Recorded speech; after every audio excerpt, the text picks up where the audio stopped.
So hello everyone and welcome back to our YouTube channel Skynova. আর আজকে আমরা নিয়ে চলে এসেছি আমাদের জননের লেকচার নাম্বার 2।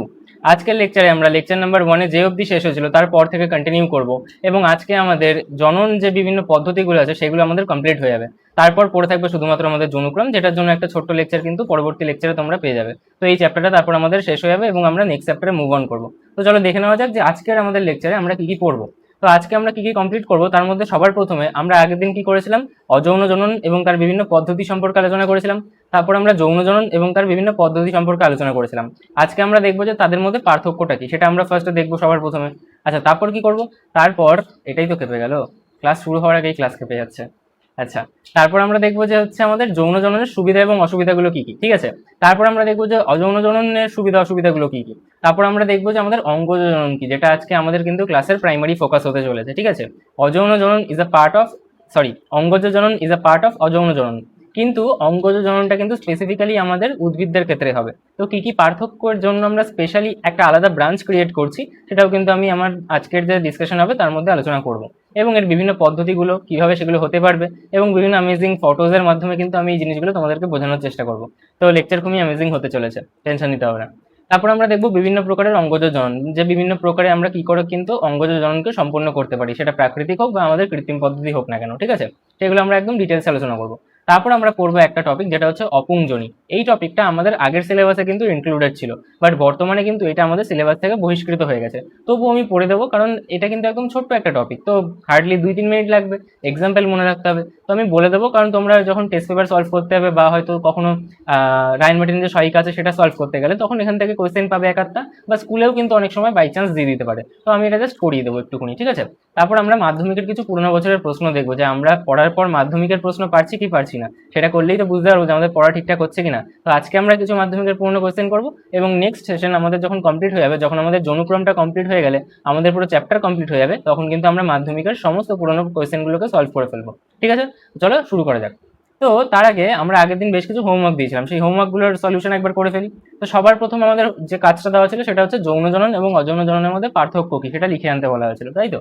তো এর পার্থক্য কি, আমরা জানি যে আমাদের যে অযৌন জনন তার মধ্যে মাত্র একটা আমাদের কি জনিত্রী জীব হলেই চলবে।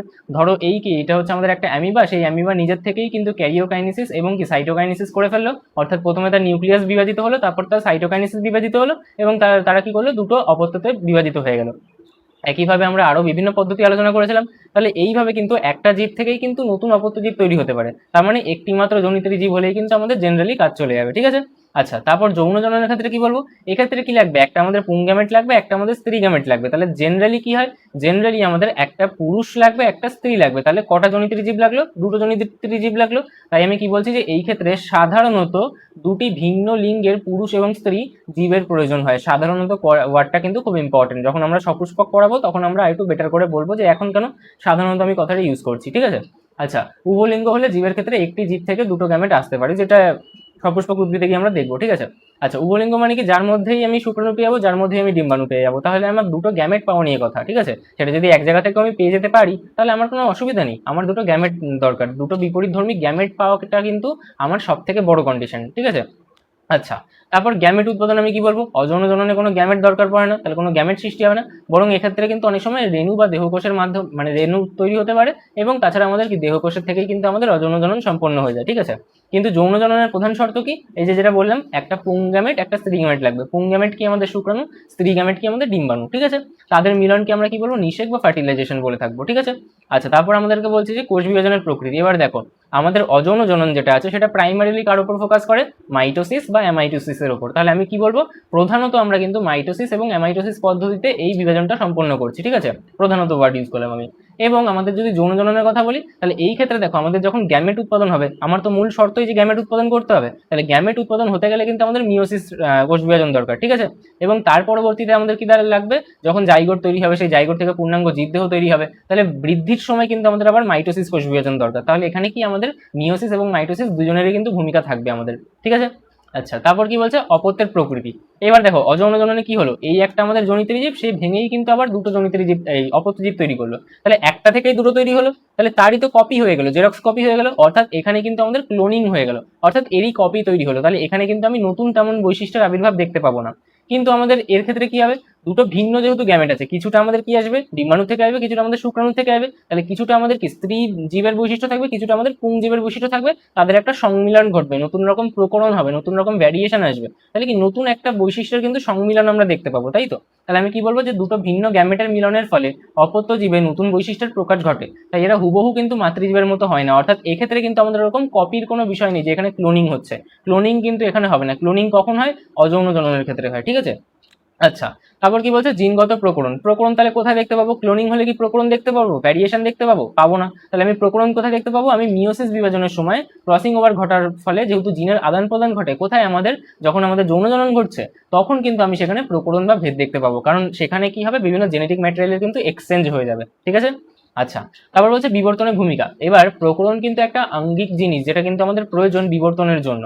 তাহলে যদি প্রকরণ না হয়, যদি নতুন বৈশিষ্ট্যের আবির্ভাব না ঘটে, তাহলে কি সে বিবর্তনে সাস্টেন করতে পারবে? সে কি অভিযোজন সহজে করতে পারবে? পারবে না। তাহলে সে কিন্তু পরিবেশের সাথে সহজে খাপ খাইয়ে চলতে পারবে না, সে কিন্তু আমাদের পরিবেশের সাথে টিকে না থাকতে পারে, বিলুপ্ত হয়ে যেতে পারে। তাহলে তার কিন্তু বিবর্তনে কিন্তু ভূমিকাটা আমাদের যৌন জননের ক্ষেত্রে বেশি গুরুত্বপূর্ণ, কিন্তু অযৌন জননের ক্ষেত্রে কিন্তু তার বিবর্তনে বিভিন্ন প্রবলেম হতে পারে, কারণ সেক্ষেত্রে শুধুমাত্র ক্লোনিং হচ্ছে, তার কিন্তু একটা কপি তৈরি হয়ে আছে, কিন্তু নতুন কোনো আমাদের বৈশিষ্ট্যের কিন্তু আবির্ভাব ঘটছে না। তাহলে আমি কি বলবো? প্রকরণ সৃষ্টি না হওয়ার ক্ষেত্রে এটি জৈবিক বিবর্তনে কিন্তু প্রত্যক্ষ কোনো সাহায্য করে না, কোনো রকমের আমাদের ইভলিউশনের ক্ষেত্রে কিন্তু আমাদের যে অযৌন জনন সে কিন্তু হেল্প করছে না। কিন্তু নতুন বৈশিষ্ট্যের যেহেতু উদ্ভব ঘটছে, যেহেতু আমাদের প্রকরণ হচ্ছে, ভ্যারিয়েশন দেখা দিচ্ছে, তাই কিন্তু আমাদের জৈব বিবর্তনে এর কিন্তু গুরুত্বপূর্ণ ভূমিকা আছে।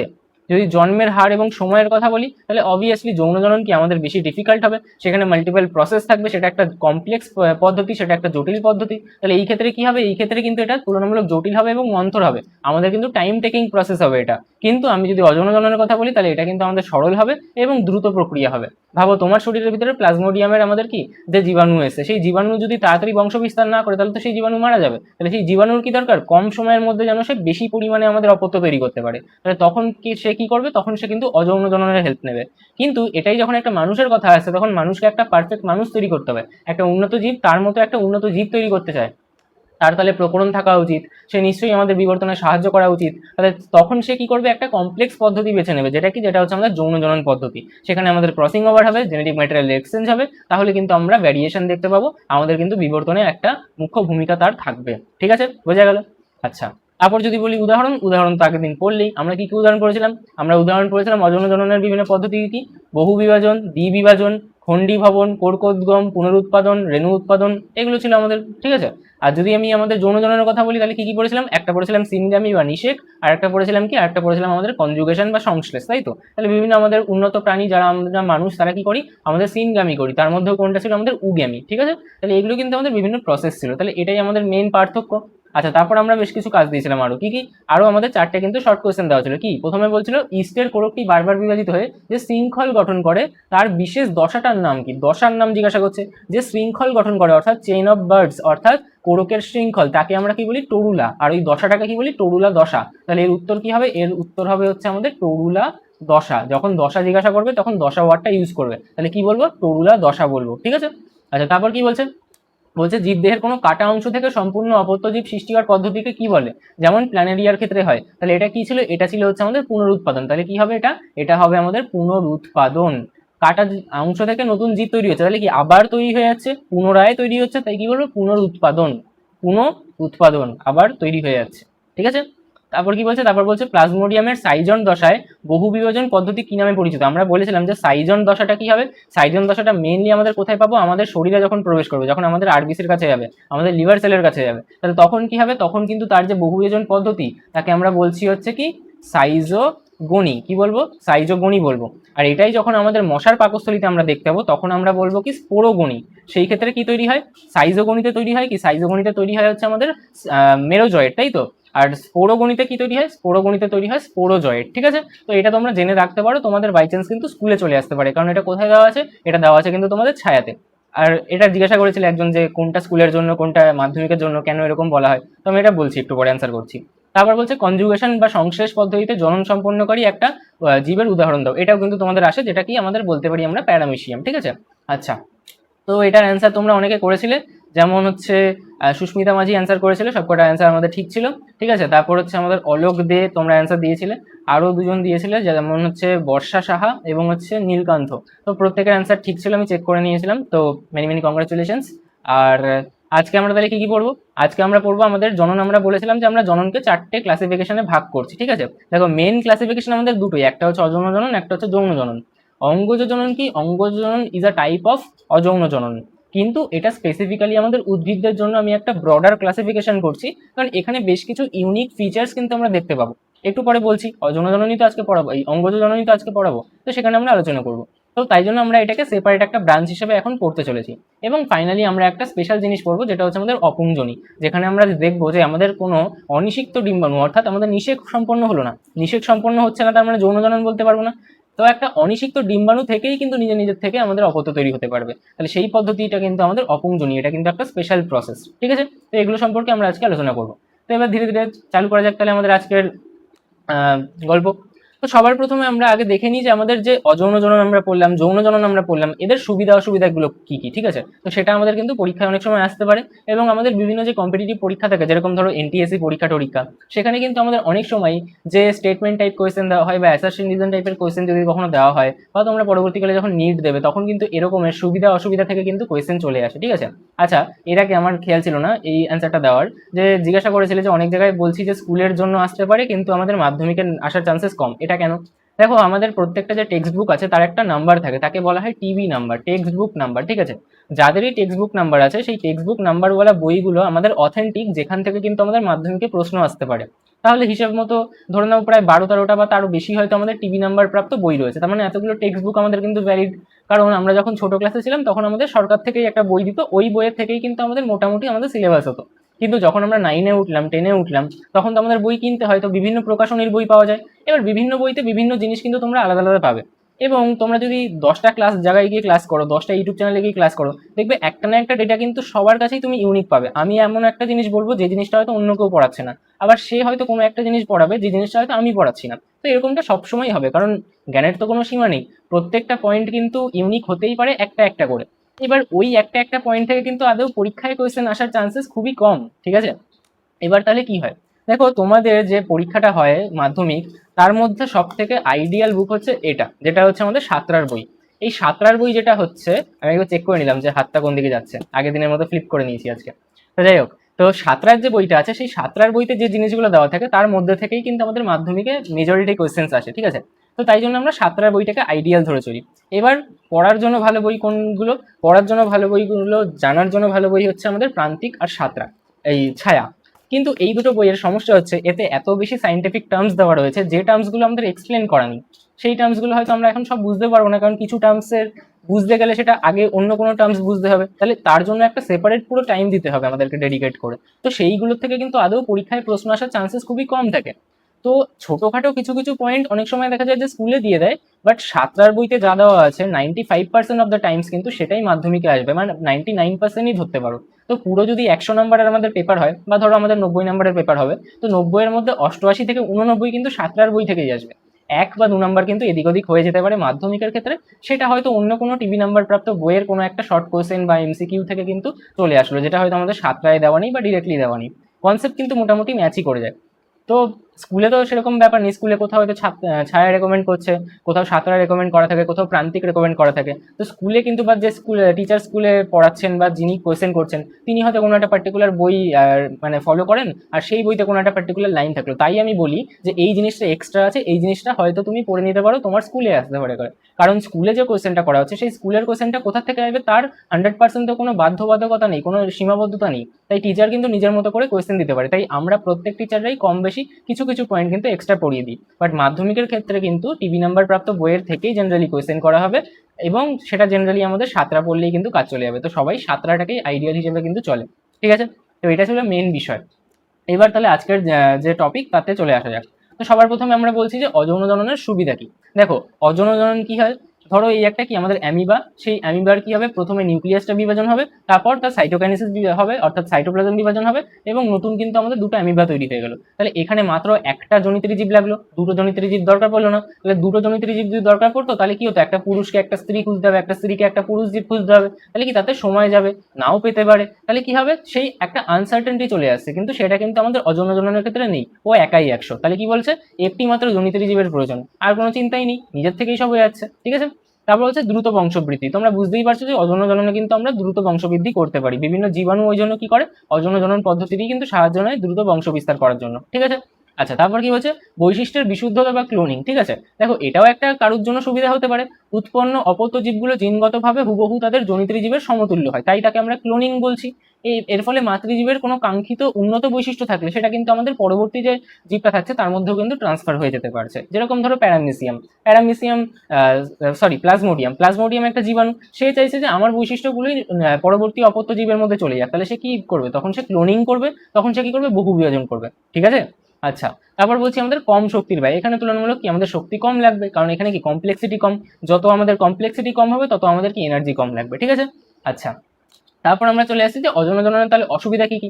অসুবিধা সেই একই রকমেরই। প্রথম কথা আমি বলবো যে জিনগত বৈচিত্র্যের অভাব, যেহেতু এখানে ক্লোনিং হচ্ছে তাই কি এখানে জিনগত বৈচিত্র্যের আমাদের অভাব ঘটছে, এখানে আমাদের কি যে জেনেটিক ম্যাটেরিয়াল তার এক্সচেঞ্জ হচ্ছে না, তার ফলে কি আমাদের জিনের নতুন কোনো ভ্যারিয়েশন আমরা দেখতে পাবো না, আমরা কিন্তু নতুন বৈশিষ্ট্য দেখতে পাবো না। ঠিক আছে, তারপর বলছে প্রতিকূল পরিবেশে টিকে থাকার অক্ষমতা, যেহেতু আমাদের নতুন কোনো বৈশিষ্ট্যের আবির্ভাব ঘটছে না, তাহলে পরিবেশে কিন্তু তার টিকে থাকার প্রবণতাটা কিন্তু কমতে থাকবে।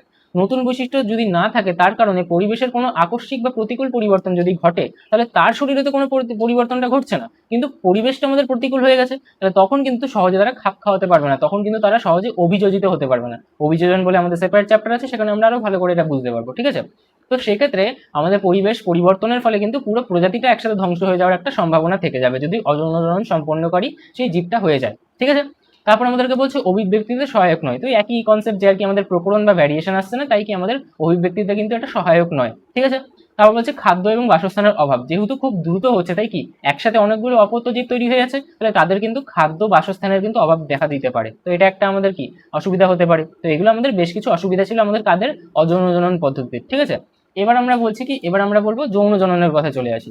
যৌন জননের তাহলে সুবিধা কি, যৌন জননের সুবিধাই তাহলে হবে কি প্রকরণ বা বৈচিত্র্য দেখা যাবে, কারণ আমাদের ক্ষেত্রে কি হচ্ছে, ক্রসিং ওভার হচ্ছে। ক্রসিং ওভার হলে কি হবে, এর কিছু বৈশিষ্ট্য এর কাছে মানে আসবে, এর কিছু বৈশিষ্ট্য আসবে, দুটো বৈশিষ্ট্যের কিন্তু একটা সংমিলন ঘটবে, তাহলে নতুন বৈশিষ্ট্যের কিন্তু আবির্ভাব ঘটবে অপত্য জীবে। ঠিক আছে, তাহলে কি হচ্ছে, ধরো একটা কি আমাদের শুক্রাণু আসছে আর একটা কি আমাদের ডিম্বাণু আসছে। শুক্রাণুটা আসছিল কি আমাদের প্যাটার্নাল সাইড থেকে, ডিম্বাণুটা আসছিল আমাদের ম্যাটার্নাল সাইড থেকে। প্যাটার্নাল সাইড মানে কি আমাদের পুরুষ সাইড থেকে আসলো, ম্যাটার্নাল সাইড মানে কি আমাদের স্ত্রী সাইড থেকে আসলো। এবার সেই দুটো আমাদের মিলিত হলো, তাহলে কি এর সাইড থেকে কিছু বৈশিষ্ট্য মিলিত হবে, এর সাইড থেকেও কিছু বৈশিষ্ট্য মিলিত হবে, দুটো মিলিত হয়ে তৈরি করলো আমাদের জাইগোট। সেই জাইগোটই কিন্তু পরবর্তীকালে আমাদের একটা ভ্রূণ তৈরি করলো, ভ্রূণ থেকে কি হবে আমাদের ফিটাস হবে, ফিটাস থেকে তারপর পরবর্তীকালে সেটা কিন্তু বৃদ্ধিপ্রাপ্ত হয়ে আমাদের একটা পূর্ণাঙ্গ জীবদেহ তৈরি করবে। তাহলে এটাই আমাদের মেন কনসেপ্ট ছিল। তো তাহলে সেক্ষেত্রে কি হবে, আমাদের নতুন বৈশিষ্ট্যের কিন্তু আবির্ভাব আমরা দেখতে পাবো, তাহলে আমাদের প্রকরণ সৃষ্টি হবে, ভেরিয়েশন কিন্তু আমরা দেখতে পাবো। ঠিক আছে, তারপর আমরা বলবো যে তাহলে এটা অভিব্যক্তিতে সহায়ক। তাহলে বাহ্যিক যদি পরিবেশে আমাদের কোনো পরিবর্তন ঘটে, তাহলে সেই পরিবর্তনের সাথে কিন্তু আমরা নিজেদেরকে খাপ খাইয়ে নিতে পারবো। তাহলে আমাদের যারা যৌন জনন সম্পন্নকারী প্রাণী, তাদের মধ্যে কিন্তু অভিব্যক্তির যে প্রবণতা থাকবে, অভিযোজনের যে প্রবণতা থাকবে, সেই অভিযোজনের প্রবণতা কিন্তু আমাদের বেশি হবে, তারা কিন্তু টিকে থাকার প্রবণতাটা বেশি রাখবে। ঠিক আছে, তারপর বলছে উন্নত অভিযোজন ক্ষমতা, যেটা আমি একবারে বলে দিলাম। তো এটাই আমাদের বলছি যে আমাদের যৌন জনন সম্পন্নকারী জীবেদের মধ্যে আমাদের কি উন্নত অভিযোজন ক্ষমতা কিন্তু দেখা দেবে। ঠিক আছে, তারপর বলছে জীবন শক্তি এবং রোগ প্রতিরোধ ক্ষমতা বৃদ্ধি। তো এটাও প্রায় একই রকমের। কি বলছে, বলছে দুটো ভিন্ন জীবের জিনগত মিশ্রণের ফলে উৎপন্ন অপত্যের রোগ প্রতিরোধ ক্ষমতা, কার্যক্ষমতা এবং প্রতিকূল পরিবেশে বেঁচে থাকার যে হার, যেটা আমাদেরকে বলা হয় কি সার্ভাইভাল রেট, সেটা কিন্তু আমাদের বেশি হবে, অনেক বেশি হবে। ঠিক আছে, তো এটা কিন্তু আমাদের বেশ কিছু সুবিধা ছিল। এবার সবকিছুরই সুবিধার সাথে কিছু অসুবিধাও থাকে, তাহলে আমাদের যৌন জননের অসুবিধা কি।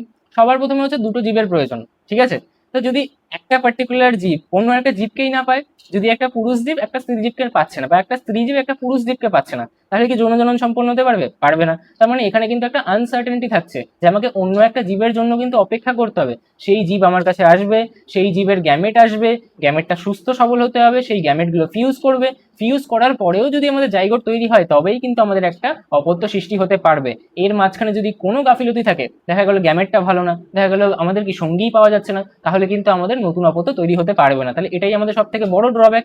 তারপর কি বলছে মন্থর এবং জটিল প্রক্রিয়া, যেহেতু আমাদের যৌন জনন প্রক্রিয়া কি বিভিন্ন স্টেপস ইনভলভ করে। প্রথমে আমাদের গ্যামেট তৈরি হতে হবে, সেই গ্যামেটগুলো আসবে, দুটো ভিন্ন জীব থেকে আসবে, তারপর তারা কি মিলিত হবে, তারপর সেখান থেকে জাইগোট তৈরি হবে, তার বৃদ্ধি ঘটবে। তাহলে একটা লম্বা প্রসেস কিন্তু এটা। তাহলে যেহেতু এটা একটা কমপ্লেক্স প্রসেস, তাই এটাই কিন্তু আমাদের টাইমটা বেশি লাগবে। তাহলে it is a time taking process, ঠিক আছে। তারপর বলছে নিষেকের অনিশ্চয়তা। কি বলছি, যে পুরুষ এবং স্ত্রী গ্যামেট উৎপন্ন হলেও তাদের মিলন বা নিষেক সম্পন্ন হওয়ার বিষয়টি সবসময় নিশ্চিত থাকে না। দেখা গেল বিশেষ করে ব্যাঙ, মাছের মতো যে প্রাণীদের ক্ষেত্রে যাদের বহির্নিষেক ঘটে, তাদের ক্ষেত্রে কিন্তু অনেক রকমেরই কিন্তু আনসার্টেনটি থেকে যায়। তাই এখানে কিন্তু একটা সার্টেনটি নেই, আমাদের নিশ্চয়তা নেই যে আমাদের কিন্তু অপত্যজীব তৈরি হবেই হবে। মাঝখানে কিন্তু কোনো না কোনো প্রসেসে ব্যাঘাত ঘটে যেতেই পারে, ঠিক আছে। তাহলে এর ফলে কিন্তু আমাদের অনেক গ্যামেটও নষ্ট হয়ে থাকে। তারপর বলছে বিশুদ্ধতা নষ্ট, মানে ক্লোনিং হচ্ছে না, তাহলে বিশুদ্ধতা তো থাকবে না, নতুন কি আমাদের বৈশিষ্ট্যের আবির্ভাব ঘটবে। তাহলে এটাকেও তুমি বলতে পারো যে এটা একটা আমাদের ড্রব্যাক হতে পারে। যখন আমাকে অসুবিধা বলছে তখন আমি এটাও মেনশন করব। তারপর বলছে কম সংখ্যক অপত্যজীব সৃষ্টি। এক্ষেত্রে আমরা কি করব, যেমন আমাদের প্লাজমোডিয়াম আসছিল, বহু সংখ্যক কিন্তু আমাদের একবারে কিন্তু অপত্যজীব সৃষ্টি করতে পারছিল, কিন্তু যৌন জননের ক্ষেত্রে কিন্তু আমাদের অপত্যজীবের সংখ্যাটা কিন্তু তুলনামূলক অনেক কম হবে, কারণ এখানে অনেক বেশি কমপ্লেক্সিটি আমাদের ইনভলভ রয়েছে, ঠিক আছে। তাহলে সেটা কিন্তু আমাদের মাথায় রাখতে হবে। তাহলে এগুলো বেশ কিছু কি আমাদের অসুবিধা। তাহলে এগুলো আমাদের যৌন জনন এবং অযৌন জনন যেগুলো আমরা আগের দিন পড়েছিলাম, তার আমাদের বিভিন্ন সুবিধা অসুবিধা কিন্তু আমরা পড়ে ফেললাম। তাহলে এবার আমরা কি করব, নতুন একটা জননের মধ্যে পা দেবো, যেটা কি, যেটা হচ্ছে আমাদের অঙ্গজ জনন, ঠিক আছে। তাহলে সেটা কি, তাহলে এবার চলে আসবো আমাদের কি, এবার চলে আসবো আমাদের অঙ্গজ জনন বা ভেজিটেটিভ প্রপাগেশনের ক্ষেত্রে। এবার এখানে নামটা হচ্ছে ভেজিটেটিভ প্রপাগেশন। কেন এরকম হলো, কারণ ধরো একটা আমার কাছে কি আছে, উদ্ভিদ রয়েছে, এই একটা আমাদের উদ্ভিদ, ঠিক আছে। সেই উদ্ভিদের কি আছে, এটা হচ্ছে আমাদের কাণ্ড, এটা কি, এটা হচ্ছে আমাদের কাণ্ড, ঠিক আছে। আচ্ছা, উদ্ভিদের কি থাকে, উদ্ভিদের নিচের দিকে আমাদের কি থাকে, মূল থাকে। তাহলে নিচে কি আছে, নিচে আছে আমাদের মূল।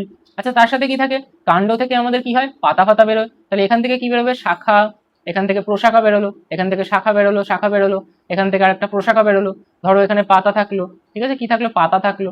এখানে কি দিলাম, আমি পাতা দিলাম, ঠিক আছে। এখানে একটা অগ্রমুকুল থাকলো, এখানে ধরো পাক্ষিক মুকুল থাকলো, ঠিক আছে। এরকম বিভিন্ন জিনিস কিন্তু আমাদের থাকতে পারলো, ঠিক আছে। তাহলে আমাকে একটা কথা বলো, এখানে আরো কিছু জিনিস থাকতে পারে না? ধরো সবার শেষে এখানে ধরো একটা আমাদের কি আছে, ফুল রয়েছে, এখানে কি রয়েছে, ফুল রয়েছে। ধরো এখান থেকে আমাদের কি ফল গজিয়েছে, এটা কি, এটা হচ্ছে আমাদের ফল গজিয়েছে। এই যে ফুল ফল, ফলের মধ্যে কি থাকে, আমাদের বীজ থাকে। তাহলে এই যে ফুল এবং ফল, এগুলোকে কি বলে, এগুলোকে বলে আমাদের সেক্সুয়াল পার্টস। কি বলে, এগুলোকে বলে আমাদের sexual parts of the plant. এগুলোকে বলে আমাদের sexual plant, parts of the plant. মানে উদ্ভিদের কিন্তু এটা যৌন অংশ, যেখান থেকে কিন্তু আমাদের যৌন জনন সম্পন্ন হবে বা যৌন জননে কিন্তু এরা অংশগ্রহণকারী হয়, ঠিক আছে।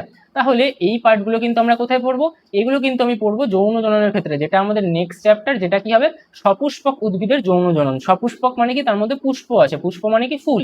তো সপুষ্পক উদ্ভিদের যৌন জনন আমরা যখন পড়বো, তখন আমরা এই ফুলের মধ্যে কি হবে, তার মধ্যে কি কিভাবে আমাদের যৌন জনন সম্পন্ন হবে, সেটা আমরা পড়বো। বাট এই চ্যাপ্টারে আমরা কি পড়বো, এই চ্যাপ্টারে পড়বো আমরা অযৌন জনন সম্পর্কে। সেটা কে করবে, সেটা করবে আমাদের ভেজিটেটিভ পার্টস। কে করবে, ভেজিটেটিভ পার্টস। কে কে, ধরো এখানে কে কে আছে, এখানে রয়েছে কি, আমাদের পাতা রয়েছে। কে রয়েছে, এখানে রয়েছে আমাদের পাতা, আমাদের মুকুল রয়েছে, আমাদের কাণ্ড রয়েছে, আমাদের কি মূল রয়েছে। তাহলে এই যে মূল, কাণ্ড, পাতা, মুকুল, বুলবিল, এগুলোকে মিলিয়ে আমরা কি বলি, এগুলোকে মিলিয়ে বলি হচ্ছে আমাদের ভেজিটেটিভ পার্টস। কি বলি এদেরকে আমি একত্রে, এদেরকে আমি একত্রে বলি আমাদের ভেজিটেটিভ পার্টস। এদেরকে কি বলি, এদেরকে বলি আমাদের vegetative parts of the plant.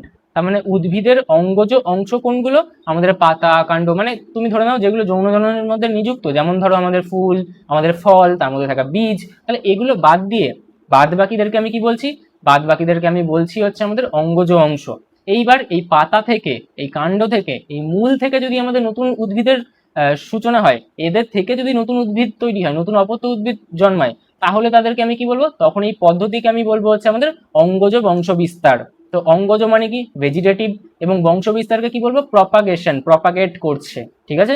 তাহলে এদেরকে বলবো হচ্ছে আমাদের অঙ্গজ বংশ বিস্তার। তাহলে এই ভেজিটেটিভ পার্টস আমাদের কি করে, এরা কিন্তু আমাদের অঙ্গজ জনন সম্পন্ন করে বা অঙ্গজ বংশ বিস্তার করে। তাহলে এরা করে হচ্ছে আমাদের অঙ্গজ বিস্তার বা বংশ বিস্তার বা অঙ্গজ জনন, ভেজিটেটিভ প্রপাগেশন। প্রপাগেশন মানে কি, বংশ বিস্তার, আর ভেজিটেটিভ মানে কি, অঙ্গজ অংশ, যেটা মেনলি আমরা কি ভাগ করছি, পাতা, কাণ্ড, মূল, মুকুল ফুকুল, এগুলো সব আমাদের কি এর মধ্যেই পড়ে যাচ্ছে, ঠিক আছে। আচ্ছা, তাহলে এবার একবার সংজ্ঞা পড়ে নেওয়া যাক, কারণ তোমাদেরকে লিখতে হতে পারে। তাহলে বলছে যে যে জনন প্রক্রিয়ায় জীব, আচ্ছা বলে দিই যে এখানে কি কোনো নিষেক হচ্ছে না, এখানে কি আমাদের যৌন জননের কথা বলছি না, তাহলে এটা কি আমাদের যৌন জনন হবে না, তাহলে এটা কি, এটা কিন্তু এক প্রকারের আমাদের অযৌন জনন পদ্ধতি, ঠিক আছে। শুধু এটাকে আমি সেপারেট করছি কেন, কারণ এটা আমি কাদের জন্য দেখবো, এটা আমি প্লান্টসদের জন্য দেখবো, ঠিক আছে, উদ্ভিদদের জন্য দেখবো, আমি কিন্তু প্রাণীদের জন্য দেখবো না, ঠিক আছে। বলছে যে জনন প্রক্রিয়া জীবের মূলত উদ্ভিদে, দেখো এটা কিন্তু ইম্পর্টেন্ট যে এটা কিন্তু আমি কাদের জন্য ধরছি, এটা আমি কিন্তু উদ্ভিদদের জন্য ধরছি। দেহের কোনো অংশ বা অঙ্গ যেমন মূল, কাণ্ড, পাতা, মুকুল এগুলো মাতৃদেহ থেকে সরাসরি বিচ্ছিন্ন হয় এবং হয়ে কোষ বিভাজন ও বৃদ্ধির মাধ্যমে সরাসরি নতুন অপত্য জীব তৈরি করে, তাকে আমরা বলি অঙ্গজ জনন বা অঙ্গজ বংশবিস্তার, ভেজিটেটিভ প্রপাগেশন। প্রপাগেশন মানে কি বংশবিস্তার, ভেজিটেটিভ মানে কি অঙ্গজ। ঠিক আছে, সহজ কথায় বীজ বা গ্যামেট উৎপাদন ছাড়াই উদ্ভিদের দেহের কোনো অংশ থেকে যদি নতুন চারাগাছ তৈরি হয় তাহলে তাকে আমরা বলি অঙ্গজ জনন বা ভেজিটেটিভ প্রপাগেশন। ঠিক আছে, ক্লিয়ার হলো এই অবধি? যেমন আমরা দেখতে পাচ্ছি এখানে বিভিন্ন উদাহরণ, বা আমরা ছোটবেলা দেখেছি আলু, সেই আলুর গায়ে কি থাকে, চোখ থাকে, গর্ত গর্ত মতো থাকে না, ওগুলোকে আলুর চোখ বলে। ওটাকে কেটে দিয়ে আমরা অনেক সময় কি মাটিতে পুঁতে দিতাম, সেখান থেকে গাছ হয়ে যেত, এরকম অনেকে করে দেখেছো। তাহলে এটা কেন হতে পারছে? এটা কি আলুটা কি আমাদের কি ফুল বা ফল না? তাহলে ওটা কি, ওটা হচ্ছে আমাদের কিন্তু একটা পরিণত কাণ্ড। তাহলে এই যে আমাদের আলুটা থাকছে, সেই আলুটা আমি যখন মাটিতে পুঁতে দিচ্ছি, ওটা তো ফুল না ফল না, তাহলে ওটা একটা অঙ্গ, ওই অঙ্গজ অংশ। তাহলে ওই অঙ্গজ অংশ থেকে আমাদের যে বংশ বিস্তার ঘটছে, এই পদ্ধতিকে আমরা কি বলবো, একে বলবো আমাদের অঙ্গজ বংশ বিস্তার। ঠিক আছে, আচ্ছা এবার তাহলে আমরা চলে আসি একে করে। তাহলে আমরা এবার বলবো যে আমাদের অঙ্গজ বংশ বিস্তারের বা অঙ্গজ জননের বৈশিষ্ট্য কি কি।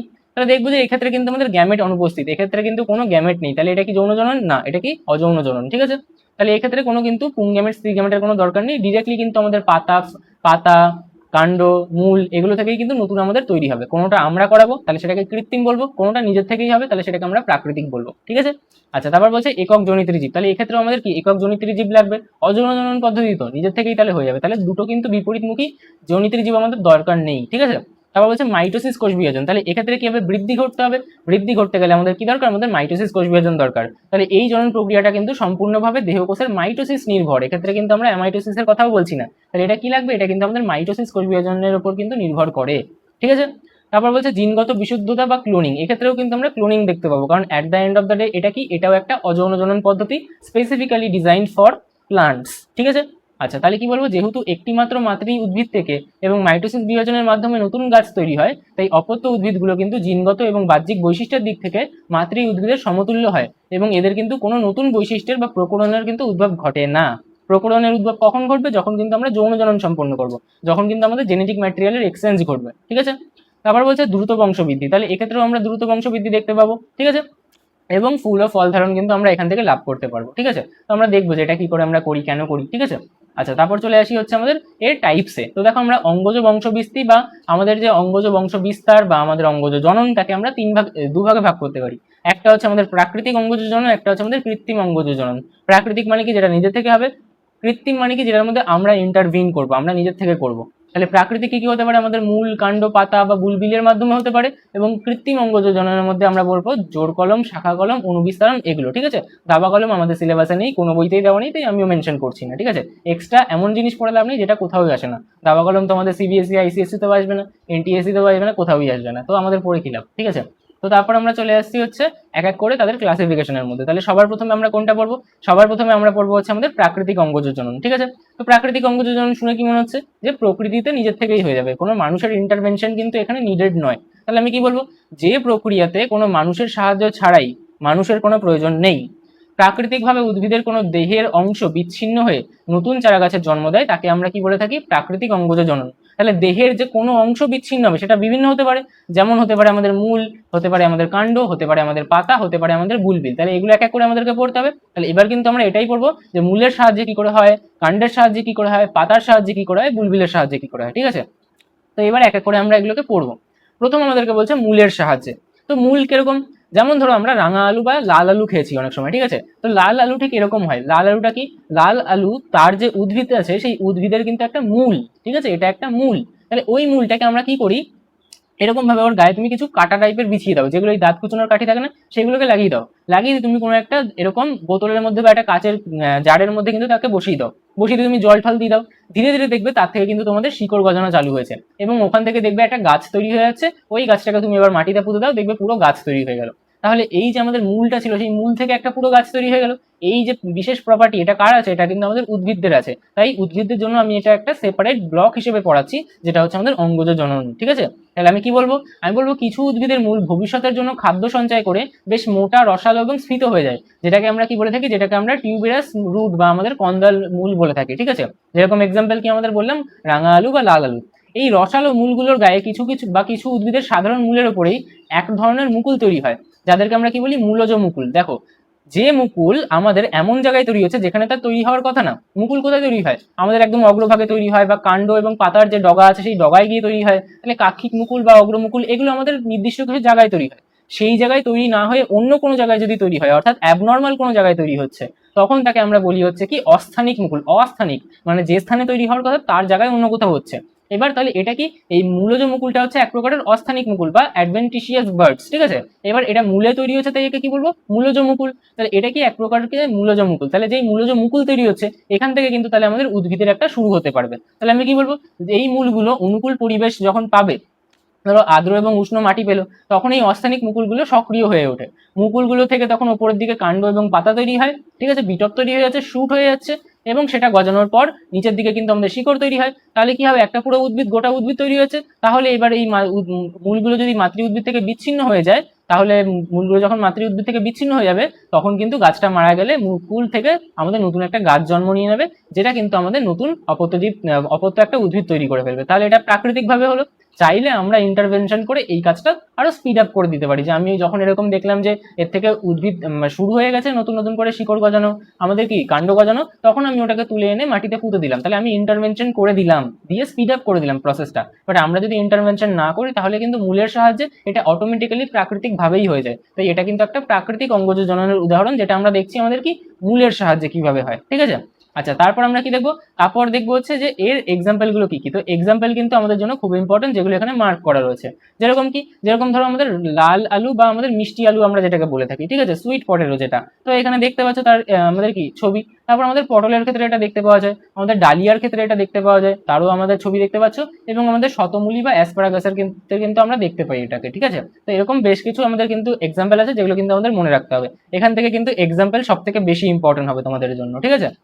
আচ্ছা, তারপর হচ্ছে আমাদের কি, তারপর বলছে আমাদের কাণ্ডের সাহায্যে। এবার কাণ্ডটা আমি আগে লিখিয়ে দিচ্ছি ভালো করে, তাহলে তোমাদের বুঝতে সুবিধা হবে। কারণ এখান থেকে কিন্তু এমসিকিউ এমন ভাবে আসে, তখন কিন্তু লোকে সেটা ভুল করে ফেলে, ঠিক আছে। কারণ এখানে অনেক রকমের কিন্তু ক্লাসিফিকেশন আছে, ঠিক আছে, এবং এক্সাম্পল কিন্তু সবার গুলিয়েছে। তো আমি লিখে দিচ্ছি আগে, সেগুলোকে কিন্তু পয়েন্ট করে ফেলো। দেখো আমি বলছি যে আমাদের কাণ্ডকে আমি 3 ভাগে ভাগ করবো, ঠিক আছে। কাণ্ডকে 3 ভাগে ভাগ করছি। কাণ্ড জেনারেলি কোথায় থাকে? কাণ্ড জেনারেলি আমাদের মাটির ওপরে থাকে। বাট কিছু কাণ্ড কিন্তু আমাদের মাটির গা ঘেঁষে থাকতে পারে, বা আমাদের কি আমাদের গা ঘেঁষে না থাকলেও মাটি নিচের দিকে চলে গেল, তাদেরকে আমরা বলবো ভূনিম্নস্থ কাণ্ড। কি বলতে পারি তখন? তাদেরকে আমরা বলতে পারি ভূনিম্নস্থ কাণ্ড। নিম্ন নয়সী ময় নয়, ঠিক আছে, ভূ নিম্নস্থ কাণ্ড। ভূনিম্নস্থ অর্থাৎ মাটির নিচে, তাহলে কি বলবো আন্ডারগ্রাউন্ড। তাহলে এটাকে কি বলবো, এটাকে বলবো আন্ডারগ্রাউন্ড স্টেম। Underground stem. আদা, আদার মধ্যে কি আছে, একদম কিন্তু সুস্পষ্ট পর্ব রয়েছে, পর্বের মাঝখানে পর্ব মধ্য রয়েছে। তাহলে পর্ব মধ্য কি আমাদের শিকড়ে থাকে? না, থাকে না। তাহলে শিকড় বা মূল কি হবে ওটা? না, ওটা কিন্তু আমাদের কি এক প্রকারের কাণ্ড, কিন্তু সেটা কিন্তু মাটির নিচে থাকে। তাহলে পর্ব এবং পর্ব মধ্য আছে, তাই ওটাকে আমি কাণ্ড বলে দিচ্ছি, ওটাকে মূল বলতে পারছি না, কিন্তু ওটা কিন্তু আমাদের মাটির মধ্যে থাকে অর্ধেকটার বেশি, ঠিক আছে। তাহলে এটাকে আমরা কি বলবো তখন ভূনিম্নস্থ কাণ্ড বলবো। তারপর কি হতে পারে, তারপর হতে পারে আমাদের অর্ধবায়বীয় কাণ্ড। কি হতে পারে আমাদের অর্ধবায়বীয় কাণ্ড, ঠিক আছে, যার ইংরেজি হচ্ছে আমাদের সাব এরিয়াল রুট স্টেম, ঠিক আছে। কি হবে, সাব এরিয়াল স্টেম, ঠিক আছে। আরেকটা হতে পারে কি, আরেকটা হতে পারে আমাদের বায়বীয় কাণ্ড। আরেকটা কি হতে পারে আমাদের বায়বীয় কাণ্ড, বা এটা কি হবে তাহলে আমাদের এরিয়াল স্টেম, ঠিক আছে। এবার এগুলো আমাদের কি এক্সাম্পল বুঝতে হবে এক এক করে, ঠিক আছে। কটা বললাম মোট কাণ্ড? 3 রকমের কাণ্ড বললাম। একটা হচ্ছে আমাদের কি ভূনিম্নস্থ কাণ্ড। ভূনিম্নস্থ কাণ্ড মানে কি বুঝতে পারছি, মাটির নিচে বা মাটি ঘেঁষে কিন্তু থাকবে। তারপর বলছি আমাদের অর্ধবায়বীয়, আগে বায়বীয়টা বলি, তারপর হচ্ছে আমাদের বায়বীয়। বায়বীয় মানে কি বায়ুতে আছে, মানে উপরে আছে, যেরকম নর্মালি থাকে, ঠিক আছে। আর অর্ধবায়বীয় মানে কি, অর্ধবায়বীয় মানে মাটির সাথে ঘেঁষে কিছুটা অংশ রয়েছে, বাকিটা কিন্তু আমাদের ওপরের দিকে রয়েছে, মানে মাটির ওপরে রয়েছে। তাহলে তাকে আমরা তখন বলবো অর্ধবায়বীয়। এবার আমরা এক এক করে কিন্তু এর বিভিন্ন এক্সাম্পল দেখবো। যেমন প্রথমে আমাদেরকে বলছে কি ভূনিম্নস্থ কাণ্ড। এর প্রাইমারি এক্সাম্পল আমরা কি বলবো, আমরা বলবো হচ্ছে আমাদের স্ফীতকন্দ, যেটা আমরা কার ক্ষেত্রে দেখবো, যেটা আমরা দেখবো হচ্ছে আমাদের কি আলুর জন্য। কার জন্য দেখবো? স্ফীতকন্দ। স্ফীতকন্দকে আমরা বলি কি, তাকে আমরা বলি হচ্ছে আমাদের টিউবার। এটা কার জন্য দেখবো, এটা আমরা দেখবো হচ্ছে আমাদের গোল আলুর ক্ষেত্রে, ঠিক আছে, গোল আলুর ক্ষেত্রে দেখবো, যেটা আমরা আলু খাই, ঠিক আছে, নর্মাল আলু। তারপর কি দেখতে পারি, তারপর আমরা দেখতে পারি হচ্ছে আমাদের গ্রন্থিকন্দ। কি দেখতে পারি, তারপর আমরা দেখতে পারি গ্রন্থিকন্দ, ঠিক আছে। এটা কি, এটা হচ্ছে আমাদের রাইজোম, RHIZOME। এটা কার ক্ষেত্রে দেখতে পাই, এটা দেখতে পাই আমাদের আদার ক্ষেত্রে, এটা দেখতে পাই আমাদের হলুদের ক্ষেত্রে, ঠিক আছে। আচ্ছা, স্ফীতকন্দটা কি, স্ফীতকন্দ হচ্ছে গোলাকার হয়ে যায়, ঠিক আছে, যেরকম আলু। ওটা কিন্তু আমাদের কিন্তু শিকড় না, মাটির তলায় থাকছে বলে, কিন্তু ওটা কিন্তু আমাদের কাণ্ড, ঠিক আছে। তারপর আমাদের কি গ্রন্থিকন্দ। গ্রন্থিকন্দ কেমন হয়? গ্রন্থিকন্দ যেটা আমাদের কিন্তু ভূমির সাথে সমান্তরাল ভাবে বৃদ্ধি পাচ্ছে, ঠিক আছে, এবং দেখবে ওটা কিন্তু অসমান টাইপের হয় আমাদের যে আদা থাকে, ঠিক আছে, তাহলে এটা কিন্তু আমাদের গ্রন্থিকন্দ। তারপর কি? তারপর হচ্ছে আমাদের কন্দ বা বাল্ব। কন্দকে কি বলা হয় ইংরেজিতে? তাকে বলা হয় আমাদের বাল্ব। এটার এক্সাম্পল কি? এটার এক্সাম্পল হচ্ছে আমাদের পেঁয়াজ, ঠিক আছে। আর কি হতে পারে? আর হতে পারে আমাদের রসুন, ঠিক আছে। এটা কেমন হয়? এটা আমাদের ডিস্কের শেপে হয়, ডিস্ক, চাকতি, ঠিক আছে। আর কি? আর একটা হচ্ছে আমাদের গুড়িকন্দ। গুড়িকন্দ তোমরা এখানে লিখে নিতে পারো। গুড়িকন্দ তোমাদের আসার চান্সেস নেই সেরকম, কারণ আমার যতদূর মনে পড়ছে তোমাদের টেক্সট বুকে ছিল না, ঠিক আছে। তো গুড়িকন্দ হচ্ছে তোমাদের ওল কচু, আই থিঙ্ক ওপরে লিখে দিতে পারি আমি যদিও। গুড়িকন্দ যেটা কি? যেটা হচ্ছে আমাদের ওল কচু, ঠিক আছে।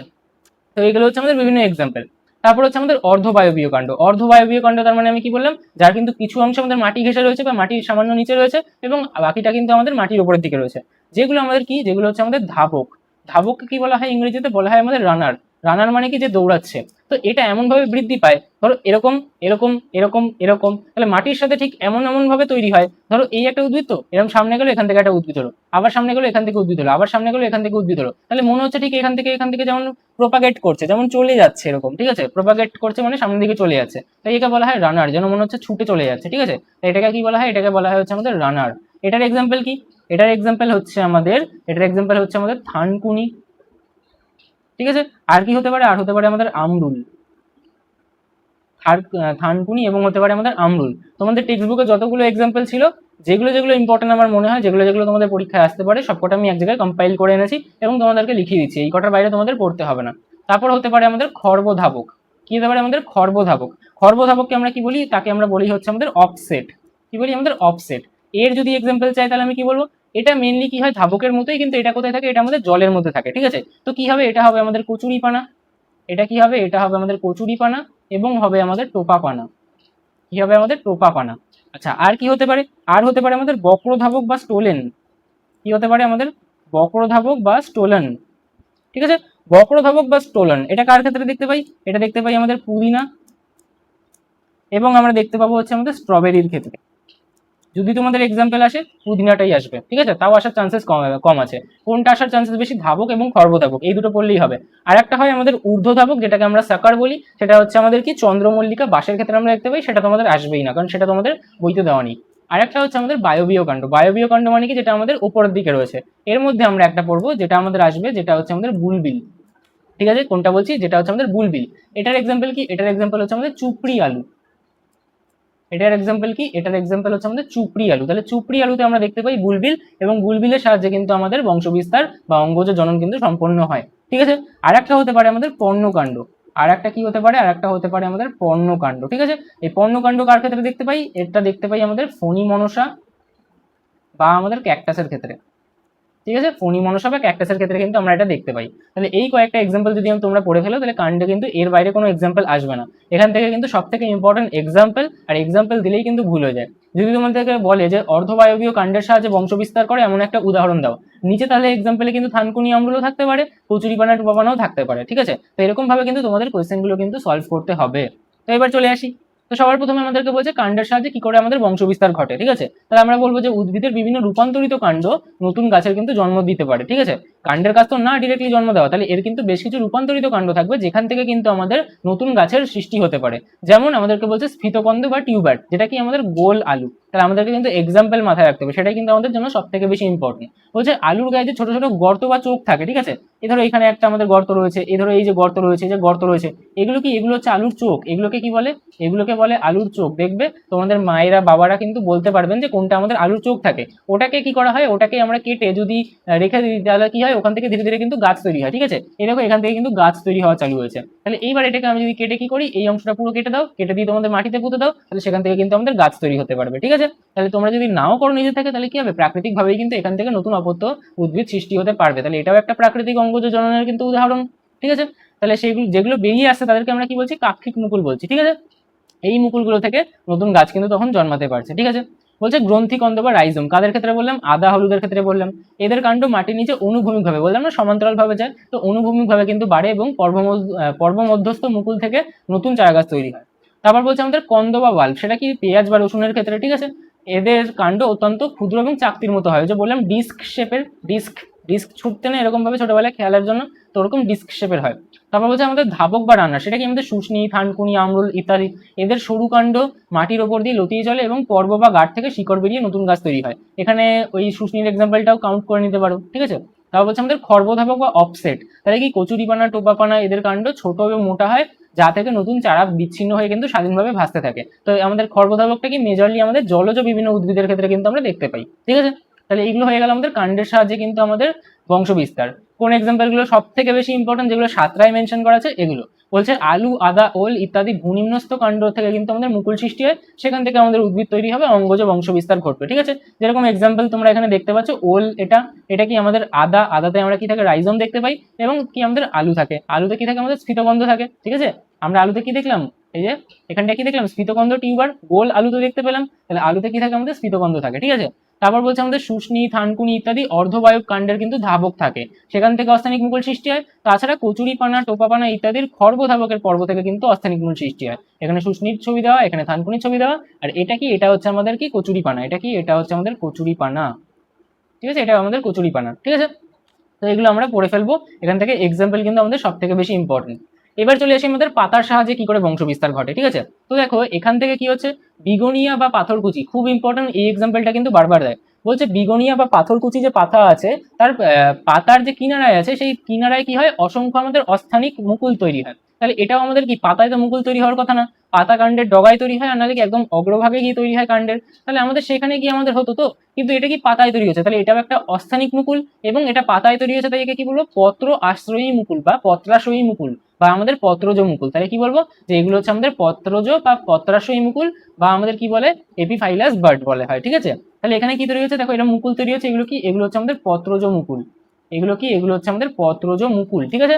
তাহলে পাথরকুচিতে এরকম পত্রজ মুকুল তৈরি হয়, সেখান থেকে এবার ধীরে ধীরে কি গাছ তৈরি হবে, সেই গাছগুলোই তারপর কি হবে, মাটির সংস্পর্শে আসলে বা মাটির কাছাকাছি আসলে নিচে থেকে কিন্তু শিকড় গজাবে, এবং সেখান থেকে কিন্তু নতুন উদ্ভিদ তৈরি হতে পারবে, ঠিক আছে। তাহলে কি বলছে, এই মুকুলগুলো নিচের দিক থেকে অস্থানিক মূল গজায়। দেখো আমাদের অস্থানিক মূল কেন বলছি, মূল তো একদম নিচের থেকে গজানোর কথা, তাই তো, যেখানে আমাদের বীজ রয়েছে, সেই বীজের যে আমাদের একদম অংশ, সেই বীজ থেকে কিন্তু আমাদের মূলটা গজায়। কিন্তু এখানে কি হচ্ছে, পাতা থেকে গজাচ্ছে, তাহলে পাতা থেকে কি গজানোর কথা না, তাহলে এটা নিজের স্থানে হচ্ছে না, তাই অস্থানিক মূল। তাহলে আমি কি বলবো, যে অস্থানিক শেকড় বা অস্থানিক মূল কিন্তু আমাদের গজাচ্ছে।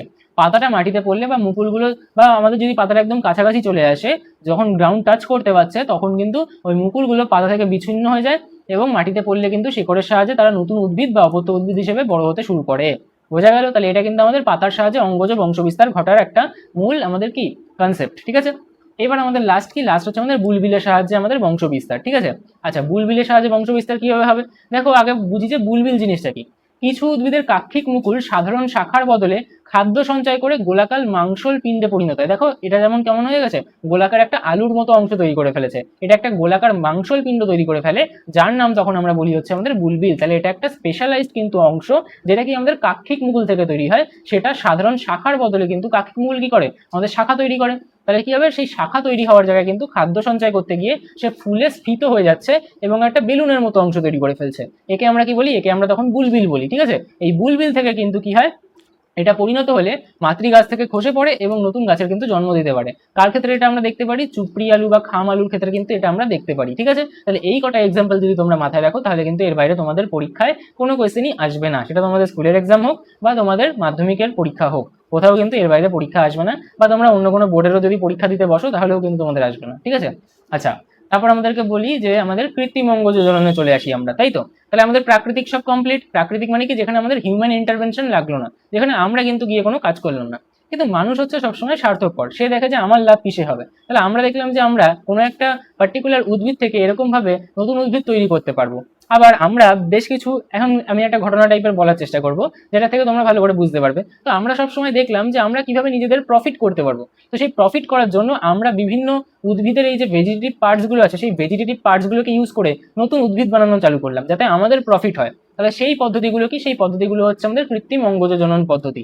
যেমন আমি কি বলবো সংজ্ঞা, বলবো যে পদ্ধতিতে মানুষ নিজেদের প্রয়োজন ও চেষ্টায় উদ্ভিদের কোনো অঙ্গ, যেমন কাণ্ড, মূল, পাতা মাতৃগাছ থেকে কেটে বা বিশেষ প্রক্রিয়ায় বিচ্ছিন্ন করে কৃত্রিমভাবে আমরা করছি, কখনো ল্যাবরেটরিতে করবো, কখনো আমরা নর্মাল ফিল্ডে করবো, তাহলে নতুন চারা গাছ তৈরি করছি, তখন তাকে আমরা কি বলি, কৃত্রিম অঙ্গজ জনন বলে থাকি। উদ্যানবিদ্যা বা হর্টিকালচার এবং কৃষিকাজে এই পদ্ধতির ব্যাপক ব্যবহার কিন্তু আমরা করে থাকি, ঠিক আছে। আমরা কটা পড়বো? আমরা এখানে 3 ধরনের পড়বো। একটা পড়বো আমাদের শাখা কলম বা কাটিং, কাটিং মানে কি কাট করছি। একটা হচ্ছে আমাদের জোড় কলম মানে কি জোড়া লাগাচ্ছি, গ্রাফটিং। আর একটা হচ্ছে আমাদের মাইক্রো প্রোপাগেশন। মাইক্রো মানে কি ছোট কোনো অংশ নেব, তার থেকে প্রোপাগেশন করাবো, তা অর্থাৎ ছোট কোনো অংশ থেকে আমরা বংশ বিস্তার করাবো। ঠিক আছে, এইভাবে মনে থাকবে। তাহলে এবার আমরা ধীরে ধীরে এটাকে ডিটেলসে পড়ি। তাহলে সবার প্রথমে আমরা কোনটা পড়বো? সবার প্রথমে পড়বো আমাদের শাখা কলম বা কাটিং।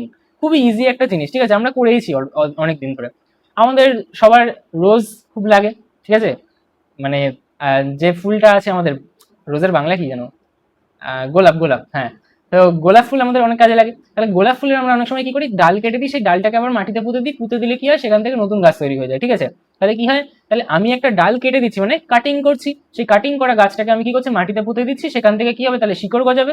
শিকড় গজালে সেখানে কি হবে, সেই গাছটা কিন্তু জন্মাতে মানে সাস্টেন করতে পারবে সেই মাটিতে, তারপর সেখান থেকে কি হবে, নতুন গাছ তৈরি হয়ে যাবে। ঠিক আছে, আর এই ক্ষেত্রে আমরা কি করতে পারি, আমরা মূলের ক্ষেত্রে স্বল্প পরিমাণ কিন্তু অক্সিজেন দিতে পারি, কারণ আমরা কি পড়েছিলাম যে স্বল্প ঘনত্বের অক্সিজেনে কিন্তু মূলের বৃদ্ধি ঘটে। তাহলে আমি যদি স্বল্প পরিমাণে অক্সিজেন দিই, তাহলে কিন্তু মূলটার বৃদ্ধি ত্বরান্বিত হতে পারে। তাহলে আমরা এখানে চাইলে কিন্তু অক্সিজেনও প্রয়োগ করতে পারি, বাট স্বল্প পরিমাণে করতে হবে, অধিক পরিমাণে করলে কিন্তু হবে না। ঠিক আছে, তাহলে পরে দেখি যে আমাদের কি লিখতে হবে পরীক্ষায়। বলছে এটা সব থেকে সহজ এবং প্রচলিত পদ্ধতি। একদম সহজ তো, এটা একটা আমাদের কি রোজের গাছ, আমি এখান থেকে কাটলাম, কেটে এই অংশটা নিয়ে গিয়ে মাটিতে পুঁতে দিলাম, ব্যাস, বাদ বাকি কাজ হয়ে গেল। ঠিক আছে, উদ্ভিদের সুপার পাওয়ার আমরা ইউজ করলাম। তাহলে এই পদ্ধতিতে মাতৃ গাছ থেকে, এমন একটা গাছ আছে, এই একটা গাছ জবা ফুলের গাছ, তো কি করলাম, আমি এখান থেকে সেই গাছটার 20 থেকে 30 সেন্টিমিটার সতেজ এবং পরিণত কাণ্ড নেবো। এমন না যে সবে সবে তৈরি হচ্ছে সেইটাকে আমি তুলে নিয়ে চলে আসলাম, তাহলে নাও হতে পারে।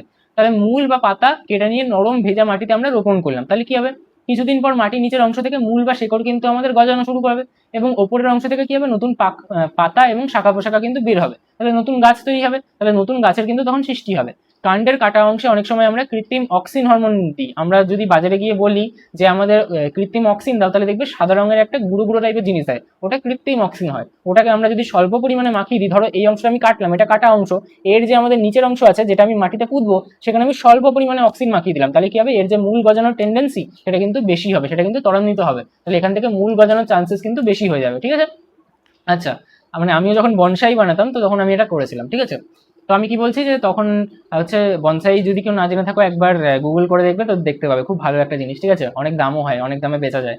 তো কি বলা যায় যে আমি বেচি নেই, শখে বানিয়েছিলাম, এখনো আছে আমার কাছে। তো আমি কি বলতে পারি যে IBA, indole butyric acid, NA, naphthalene acetic acid.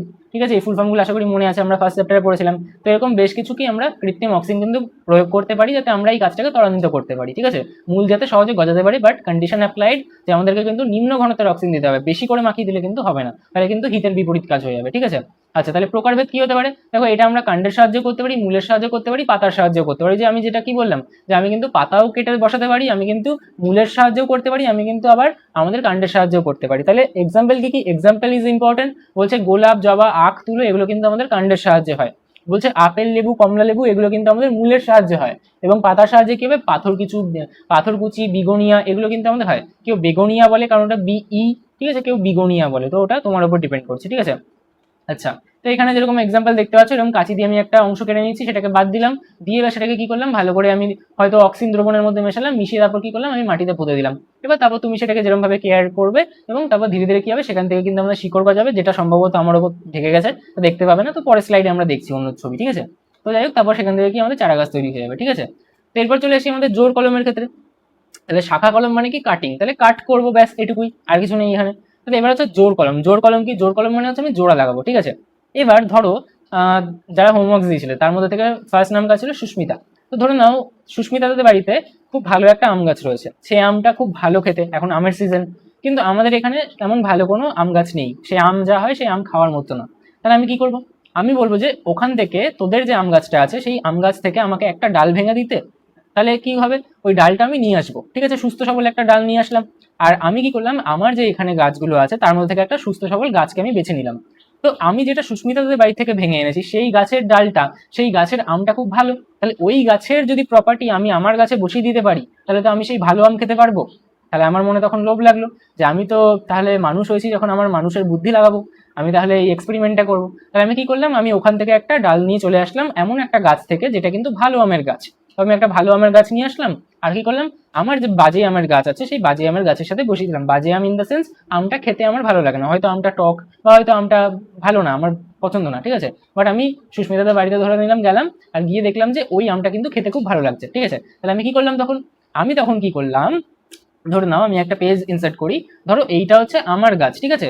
তো আমার গাছটাকে আমি মাথার থেকে এরকম ভাবে কেটে দিলাম, ঠিক আছে। এটা হচ্ছে আমার সেই গাছ যেই গাছটা কিন্তু আমার পছন্দ না, এই গাছের আম আমার পছন্দ না। তো এই গাছটাকে আমরা তখন বলবো রুট স্টক, কি বলবো, এটাকে আমরা তখন বলবো রুট স্টক, বা আমরা এক কথায় একে স্টক বলে দিই, ঠিক আছে। তো এটা বুঝলাম। এইবার কি করলাম, আমি সুস্মিতাদেরকে বললাম যে তোদের যে আম গাছটা আছে সেটা কিন্তু খুব ভালো, আমার ওখান থেকে কিচ্ছু চাই না, আমি যে ফ্রিতে পড়াচ্ছি আমার শুধু একটা আমের ডাল লাগবে। তো বললো ঠিক আছে নিয়ে যাও। তো আমি কি করলাম, ওদের ওখান থেকে আম গাছের একটা কাণ্ড নিয়ে আসলাম, সেই কাণ্ডটাকে আমি ঠিক ভালো করে এরম ভাবে প্লেস করলাম, এবং সেটাকে কিন্তু এরম ভাবে এতে বসিয়ে দিলাম। তাহলে আমাদের যে আম গাছটা ছিল সেই আম গাছের একটা অংশ আমি এরম ভাবে কাটলাম সাইজ মতো করে, তার মধ্যে কিন্তু আমি নতুন আনা যে আমাদের আম গাছটা আছে যার প্রপার্টিটা আমি চাই তাকে কিন্তু আমি বসিয়ে দিলাম, ঠিক আছে। তাহলে এইটাকে তখন আমরা কি বলবো, এটাকে তখন আমরা বলবো সিয়ন। এটাকে কি বলবো, এটাকে বলবো আমাদের সিয়ন। আর এটাকে কি বলবো, এটাকে বলবো আমাদের স্টক। তাহলে যে আম গাছটা আমি বসাচ্ছি, যে ডালটা আমি নতুন করে বসাচ্ছি, তাকে আমি কি বলবো, তাকে বলবো আমি হচ্ছে সিয়ন। আর যার মধ্যে বসাচ্ছি, ঠিক আছে, ধরো ধরো এটা, ঠিক আছে, এটা হচ্ছে কি আমাদের স্টক, এর মধ্যে আমি সিয়ন বসিয়ে দিলাম, তাহলে এই গিয়ে গেলো সিয়ন হয়ে গেল। এবার কি করতে হবে, এর বাইরে দিয়ে আমি বেঁধে দেবো, নাহলে তো পড়ে যাবে। তাহলে কি করবো, এর বাইরে থেকে আমি এটাকে বেঁধে দেবো, ঠিক আছে। তাহলে এটাকে আমি কিছু একটা দিয়ে পেঁচিয়ে দিলাম, এরকম ভাবে পেঁচিয়ে দিলাম পেঁচিয়ে দিলাম পেঁচিয়ে দিলাম। তাহলে কি হবে, ধীরে ধীরে কি হবে, উদ্ভিদটা কিন্তু এই দুজনের মধ্যে মানিয়ে যাবে। তাহলে এখানে কি করে দিলাম, আমি এখানে কিন্তু জোড় কলম করে দিলাম, ঠিক আছে। এটাই যেটা আমি করলাম এটাই কিন্তু আমার জোড় কলম বলা হয়, ঠিক আছে। কি করে দিলাম, আমি এখানে কিন্তু জোড় কলম করে দিলাম, জোড় বেঁধে দিলাম এদের দুজনের মধ্যে, ঠিক আছে। জোড় বেঁধে দিলাম, তাই এটাকে কি বলছি, তাই এটাকে বলছি হচ্ছে আমাদের জোড় কলম। ইংরেজিতে এটাকে আমরা কি বলি, ইংরেজিতে এটাকে আমি বলি হচ্ছে আমাদের গ্রাফটিং। কেন করলাম, কারণ আমার যে গাছটার পছন্দ নয় তার ফলটা, তার পরিবর্তে আমি এই গাছের কিন্তু প্রপার্টি আমার গাছের মধ্যে চাই, তাহলে আমি একটা মিক্সচার তৈরি করে দিলাম এর, ঠিক আছে। তাহলে কি করলাম, যখন আমি এরকম ভাবে নতুন একটা গাছের ডাল এনে এর মধ্যে কিন্তু পুঁতে দিলাম, তাহলে কি হলো, এটা কিন্তু নতুন একটা আমাদের অপত্য তৈরি করে ফেললো, যার কিন্তু প্রপার্টিসটা এর থেকে কিন্তু আমি ইনহেরিট করতে পারলাম, ঠিক আছে। তাহলে এই পদ্ধতিকে কি বলে, এই পদ্ধতিকে বলে হচ্ছে আমাদের জোড় কলম। এর তাহলে কটা পার্ট, এর কিন্তু দুটো পার্ট, মানে দুটো অংশ আমাদের লাগবে। একটা লাগবে কি আমাদের স্টক, যার মধ্যে আমি সিয়নকে বসাবো, আর একটা হচ্ছে সিয়ন যেটা আমি স্টকের মধ্যে বসাবো, ঠিক আছে।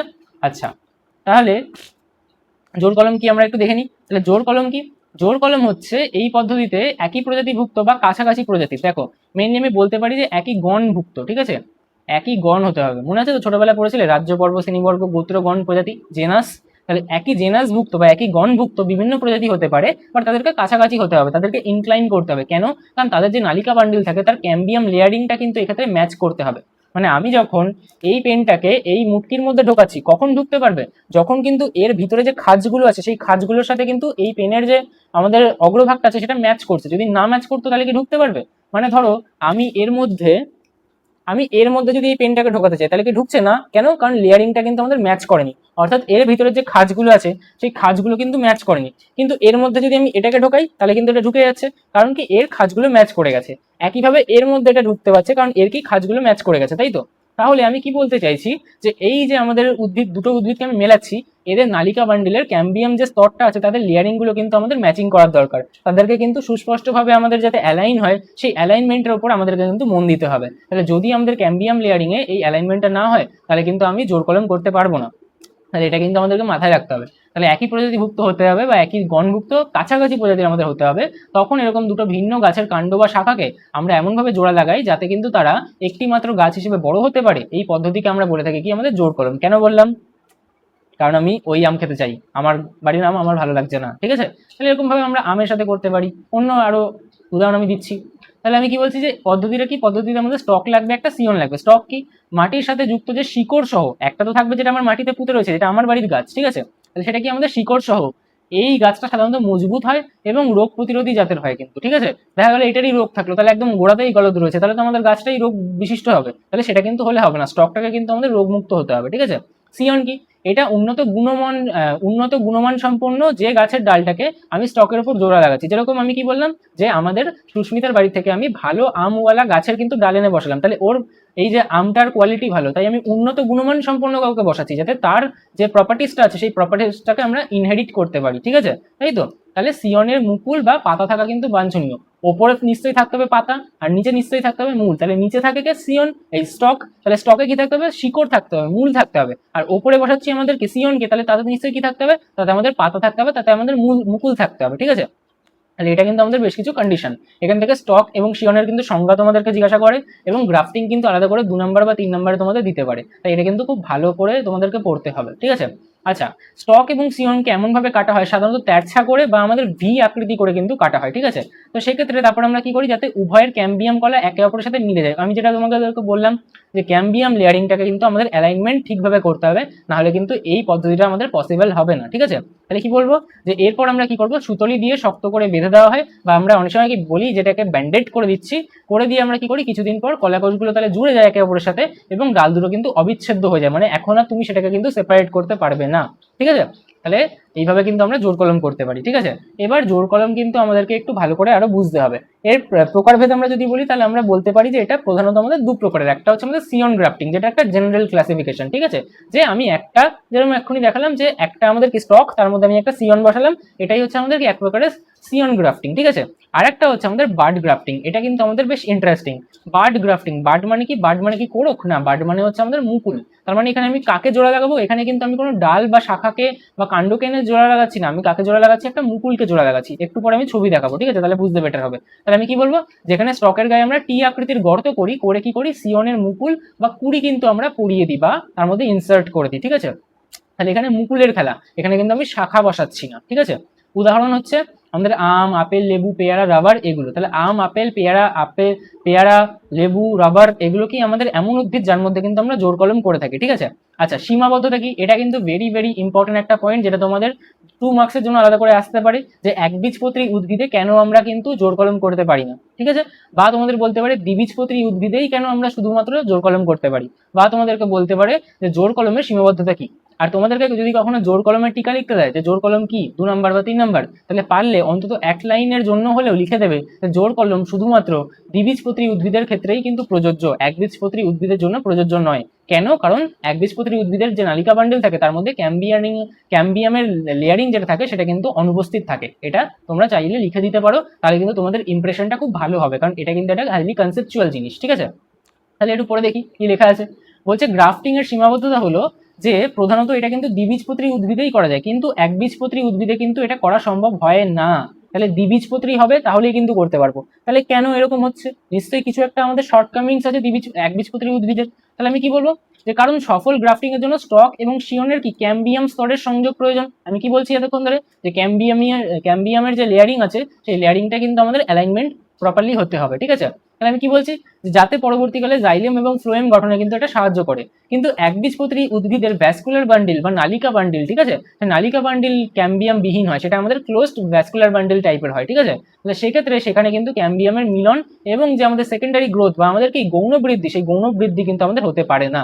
ফলে আমাদের কিন্তু গ্রাফট ইউনিয়ন তৈরি হয় না, এবং গ্রাফটিং কিন্তু তাহলে আমাদের ব্যর্থ হয়। তাহলে আমি এক কথায় যদি বলি যে আমাদের দ্বিবীজপত্রী উদ্ভিদে গ্রাফটিং হয়, কিন্তু একবীজপত্রী উদ্ভিদে কেন আমাদের গ্রাফটিং হয় না, কারণ আমি কি বলবো যে একবীজপত্রী উদ্ভিদের নালিকা বান্ডিল বা ভ্যাসকুলার বান্ডেল তাতে কিন্তু আমাদের ক্যাম্বিয়াম অনুপস্থিত থাকে। যেহেতু আমাদের নালিকা বান্ডিলে আমাদের ক্যাম্বিয়াম অনুপস্থিত, তাই কিন্তু একবীজপত্রী উদ্ভিদে আমাদের গ্রাফটিং বা জোড় কলম কিন্তু হতে পারে না, ঠিক আছে। আচ্ছা, এবার তাহলে বেশ কিছু ছবি দেখে নেওয়া যাক, যেগুলো আমাদের বইতে দেওয়া আছে। দেখো প্রথমটা আমাদেরকে কি বলছে, প্রথম দেখো আমাদের যেটা এ আছে, এটাকে আমাদেরকে বলছে টাং গ্রাফটিং। টাং মানে কি জিভ। তাহলে ভাবো যে এটা আমাদের একটা জিভ, এটা একটা জিভ, দুটোকে এরকম ভাবে ইন্টারলক করা হলো, ঠিক আছে। কি করা হলো, দুটোকে আমি ইন্টারলক করে দিলাম, ঠিক আছে। তাহলে এরকম ভাবে যখন আমাদের কি করা হয়, স্টক আর শিয়নকে জোড়া লাগানো হয়, নিচে যেটা আছে সেটা কি, সেটা হচ্ছে আমাদের স্টক, ওপরে যেটা আছে সেটা কি, সেটা হচ্ছে আমাদের সিয়ন, ঠিক আছে। তাহলে ওপরে সিয়ন নিচে স্টক কিভাবে লাগাচ্ছি, আমি এরকম ভাবে ইন্টারলক করাচ্ছি, তখন তাকে আমরা বলছি হচ্ছে আমাদের টাং গ্রাফটিং। তাহলে এটা কি, এটা হচ্ছে আমাদের টাং গ্রাফটিং, ঠিক আছে। তারপর দেখো কি করেছে, তারপর বলছে আমাদের ক্রাউন গ্রাফটিং। ক্রাউন মানে কি বলতো, ক্রাউন মানে হচ্ছে ওই রাজার মুকুট, ঠিক আছে। এবার রাজার মুকুট দেখবে, রাজার মুকুট কেমন হয়, কি করে বোঝাই, ধরো এখানে একটা থাকে, এখানে একটা থাকে, এখানে একটা থাকে, এখানে একটা থাকে, দেখবে গোল করে কিন্তু অনেকগুলো আমাদের উঁচু উঁচু অংশ থাকে, ঠিক আছে। মুকুট কেমন হয়, মুকুট ধরো এরকম, এখানে একটা অংশ থাকছে, এখানে একটা অংশ, এখানে একটা অংশ, এখানে একটা অংশ, মুকুট এরকম অ্যালাইনমেন্টের হয় না, ক্রাউন এরকম হয় না। তাহলে সেরকম ভাবেই আমি কি করব, আমাদের যে স্টকটা আছে সেটাকে একটু মোটা নেবো, ঠিক আছে। কি করবো, স্টকটাকে একটু মোটা নেবো, ঠিক আছে। ধরো এটা হচ্ছে আমাদের স্টক। এবার কি করছি, এর এখানে একটা আমি কি করলাম, সিয়ন লাগালাম, এখানে একটা সিয়ন লাগালাম, এখানে একটা সিয়ন লাগালাম, এখানে একটা সিয়ন লাগালাম, এরকম ভাবে কি করলাম, আমি একাধিক সিয়নকে কিন্তু বসিয়ে দিলাম, ঠিক আছে।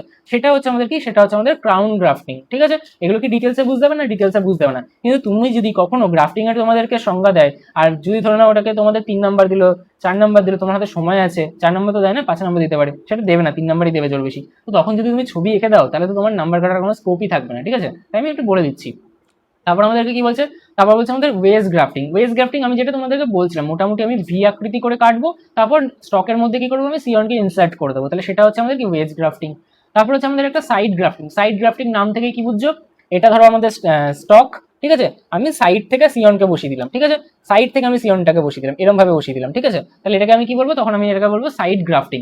আর একটা হচ্ছে আমাদের অ্যাপ্রোচ গ্রাফটিং, যেখানে আমি কি করছি, ধরো এই একটা আমাদের গাছ, এই একটা আমাদের গাছ, দুটো গাছ কি করছে, একে অপরকে অ্যাপ্রোচ করছে, দুটো গাছ একে অপরের কাছাকাছি চলে যাচ্ছে, তখন আমি তাদেরকে কি করলাম, বেঁধে দিলাম এরকম ভাবে, ঠিক আছে। তাহলে এই যে আমি কাজটা করলাম, এটাকে বলা হয় যে দুটো অ্যাপ্রোচিং গাছকে আমি এরকম ভাবে কি করলাম, জোর কলম করিয়ে দিলাম, তাহলে তখন এটাকে আমরা বলি হচ্ছে অ্যাপ্রোচিং গ্রাফ। অ্যাপ্রোচ করা মানে কি, বলি না যে ওকে গিয়ে অ্যাপ্রোচ কর, তার মানে ওর কাছে যা, তেমনি দুটো গাছ এরকম কি করছে, অ্যাপ্রোচ করছে, একে অপরের কাছে চলে আসছে, তাহলে তখন যদি আমি গ্রাফটিং করে দিই, জোর কলম করে দিই, ওদের জোড়া বাঁধিয়ে দিই, তাহলে তখন তাকে আমরা বলি জোর কলম। কিরকম জোর কলম, তাকে আমরা বলি অ্যাপ্রোচ গ্রাফটিং, ঠিক আছে। আচ্ছা, তারপর কি বলছে, তারপর বলছে হচ্ছে আমাদের কি বার্ড গ্রাফটিং। তাহলে বার্ড গ্রাফটিং আমি কি বললাম, বার্ড মানে এখানে কি, বার্ড মানে এখানে হচ্ছে আমাদের মুকুল, বার্ড মানে কি এখানে আমাদের মুকুল, তার মানে আমি কাকে ইনসার্ট করাবো, সিয়নের মুকুলকে, তাহলে এটা কি, এটা হচ্ছে সিয়নের আবরক, যেটার মধ্যে থেকে আমি কি নিচ্ছি, মুকুলকে নিচ্ছি, ঠিক আছে। এবার কি করছি, আমি যে স্টকটা আছে সেই স্টকের মধ্যে আমি এরকম ভাবে টি আকৃতির কিন্তু একটা গর্ত তৈরি করছি, ঠিক আছে, এটা ঠিক টেসলার একটা সাইনের মতো হয়ে যাচ্ছে, ঠিক আছে, বা টাটার সাইন হয়ে যাচ্ছে এটা, ঠিক আছে। তো এরকম একটা টি আকৃতি আমি গর্ত তৈরি করছি।